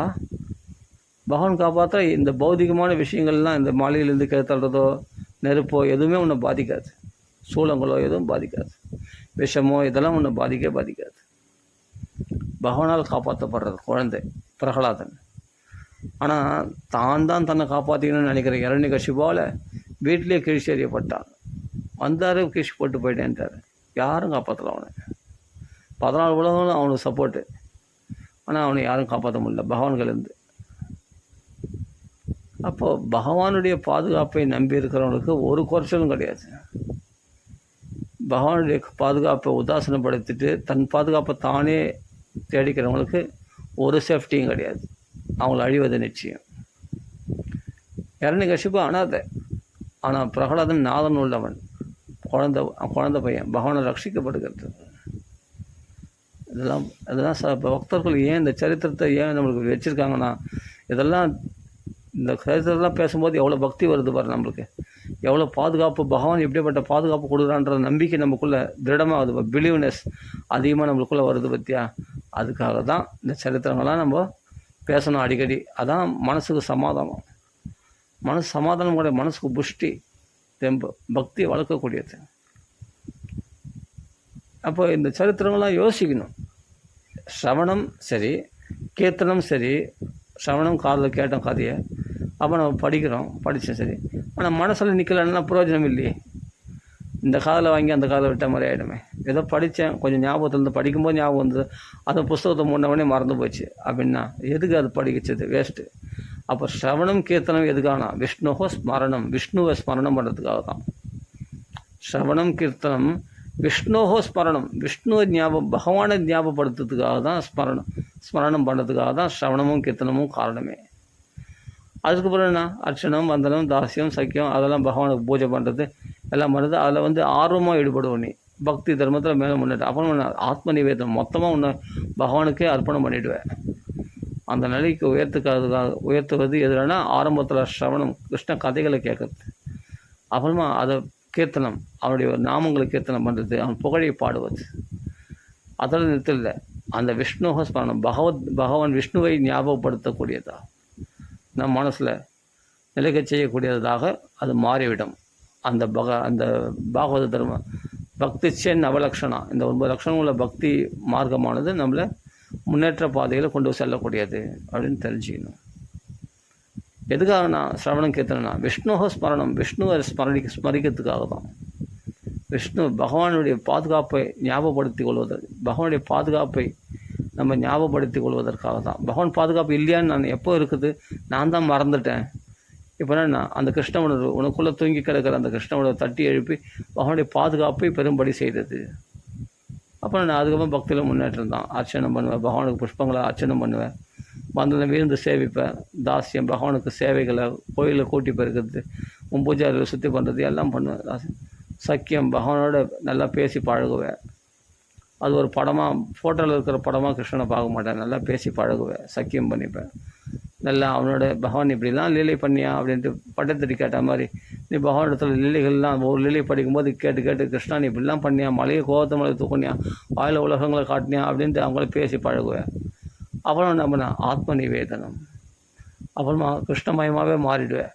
தன்மயதையான்னு சொல்கிற மாதிரி கிருஷ்ணநாதத்தில் முழுசாக உன்னை ஒப்படைச்சிடுவேன், ஆத்ம நிவேதனம் பண்ணிவிடுவேன், பலி சக்கரத்து மாதிரி. அதுதான். அப்புறம் நான் பகவானை அடைஞ்சாச்சே, இனிமேட்டு அடையணும்னு ஒன்றும் இல்லையே, ஏன்னா அடைஞ்சதுனால தானே இவ்வளோ தீவிரமாக பக்தி பண்ணேன். அப்புறம் மோட்சத்தை பற்றி கேள்வியே இல்லை. இந்த உடலை விட்ட பிறகு பகவான் வைகுண்டத்தில் பகவானோட சல்லாபம் பண்ணலாம், சந்தோஷமாக இருக்கலாம். அங்கேயும் பக்த சங்கம் இருக்கும், பக்த சங்கத்தில் சல்லாபம் இல்லை. உனக்கு பிறவி ஒன்றாலும் நல்ல பக்த சங்கத்தில் பிறவி கொடுத்து உன்னால் 10 பேர் பக்தர்களாக மாறுவாங்க. அப்படிப்பட்ட அனுகிரகம் பண்ணுவான் பகவான். இதை விட வேறு என்ன வேணும் நம்மளுக்கு? இதுதான் ஃபுல் சேஃப்டி, முழு பாதுகாப்பு பகவத் பக்தி தான், பாகவதம் தான் அப்படின்னு தெரிஞ்சுக்கலாம். சரி, விட்டா நிறைய பேசினே போயினே இருக்கோங்க, டைம் ஆகினே இருக்கு. சரி, தோட பூர்த்தி பண்ணிப்போம். ராம ராம ராம ராம ராம ராம ராம ராம ராம ராம ராம ராம ராம ராம ராம ராம. அதனால் நம்ம நாதன் உள்ளவர்கள் நாமெல்லாம் பகவானே பதியாக கொண்டவர், பகவானே தாய் தந்தையாக கொண்டவர்கள். நம்ம சேஃப்டியை பற்றி நம்ம கவலைப்படுறது. மாதா தாதா பிதா மகா அப்படின்னு கீதையில் பகவான் சொல்கிறார். நானே மாதா பிதாவாக இருக்கிறேன், நானே உனக்கு பாதுகாப்பாக இருக்கிறேன் அப்படின்ட்டு பகவான் சொல்கிறான். சரணமடையக்கூடிய இடமாக இருக்கிறேன், நானே சாந்தியை கொடுக்கக்கூடியவனாக இருக்கிறேன் அப்படின்லாம் பகவான் கீதையில் சொல்கிறான் இல்லையா. சாந்தியம் ரிச்சதி. சரி, ஓகே. அதனால் பகவானுடைய பாதுகாப்பு தான் முக்கியம். பக்தியில் முன்னேற்றம் அப்படின்னா தினமும் நம்ம இனிமேல் பாராயணம் தான், நிறைய பாராயணம் பண்ணணும். அதுவும் நம்ம சங்கல்பம் கிடையாது, பகவான் அப்படி வைக்கணும். பக்தியில் முன்னேற்றம் அப்படின்னா நிறைய பாராயணம் பண்ணணும், நாம சங்கீர்த்தனம் பண்ணணும், நல்லா ரசித்து நாம சங்கீர்த்தனம் பண்ணுவோம். புரியுதுங்களா? ஏதோ கடமைன்னு ஒரு 1 hour நாம சங்கீர்த்தனம், அந்த 1 hour ரசித்து நாம சங்கீர்த்தனம் பண்ணுவோமே, எதுக்கு வேஸ்ட் பண்ணணும்? நம்மளுக்கு எந்த ராகம் பிடிச்சிருக்கோ அந்த ராகத்தில் நாம சங்கீர்த்தனம் ஆனந்தமாக அனுபவித்து பாடுவோம். பிரீதி பூர்வகம். எப்படி பஜனை பண்ணணும்னா பஜதான் பிரீதி பூர்வகம். எப்படி பஜனை பண்ணணும்னா பிரீதி பூர்வகமாக, அன்போட, லவ்வபுளாக, ரொம்ப ஆசையாக பகவானை ரசித்து நம்ம ராமநாமம் பாடலாம். ராம ராம ராம் ராம ராம ராம் ராம ராம ராம் ராம ராம ராம் ராம ராம ராம ராம ராம ராம ராம ராம ராம் ராம ராம ராம. அப்படி ரசித்து ஒரு ராகத்தில் அருமையாக பாடி அனுபவிக்கலாமே ராமநாமத்தை. ஏன் நம்ம வேஸ்ட் பண்ணணும்? அதுவும் நாம சங்கீர்த்தனமும் ரசனையானது, பகவத் கதைகளை பேசுறதும் சுவையானது. அப்படி வாழ்க்கையை சுவையாகவே புவி பாவுகா ரசஞானம் சுவாத பதிவு. அந்த ரச ஞானம் உள்ளவர்களுக்கு பதத்துக்கு இனிப்பாக இருக்கும். வாழ்க்கையை இனிமையாக அனுபவிப்பாங்க, வாழ்க்கையை இனிமையாக பொழுது போக்குவாங்க. அவர்கள் வாழ்க்கையில் சந்தோஷத்துக்கு குறைச்சலே இருக்காது. சரி, இதோட பூர்த்தி பண்ணி ராம ராம ராம ராம ராம ராம ராம ராம இதோட பூர்த்தி பண்ணிப்போம். மேலே அடுத்த பதில் நம்ம நிறைய பார்க்கலாம் பகவத் விஷயத்தை. ராம ராம ராம ராம ராம ராம ராம.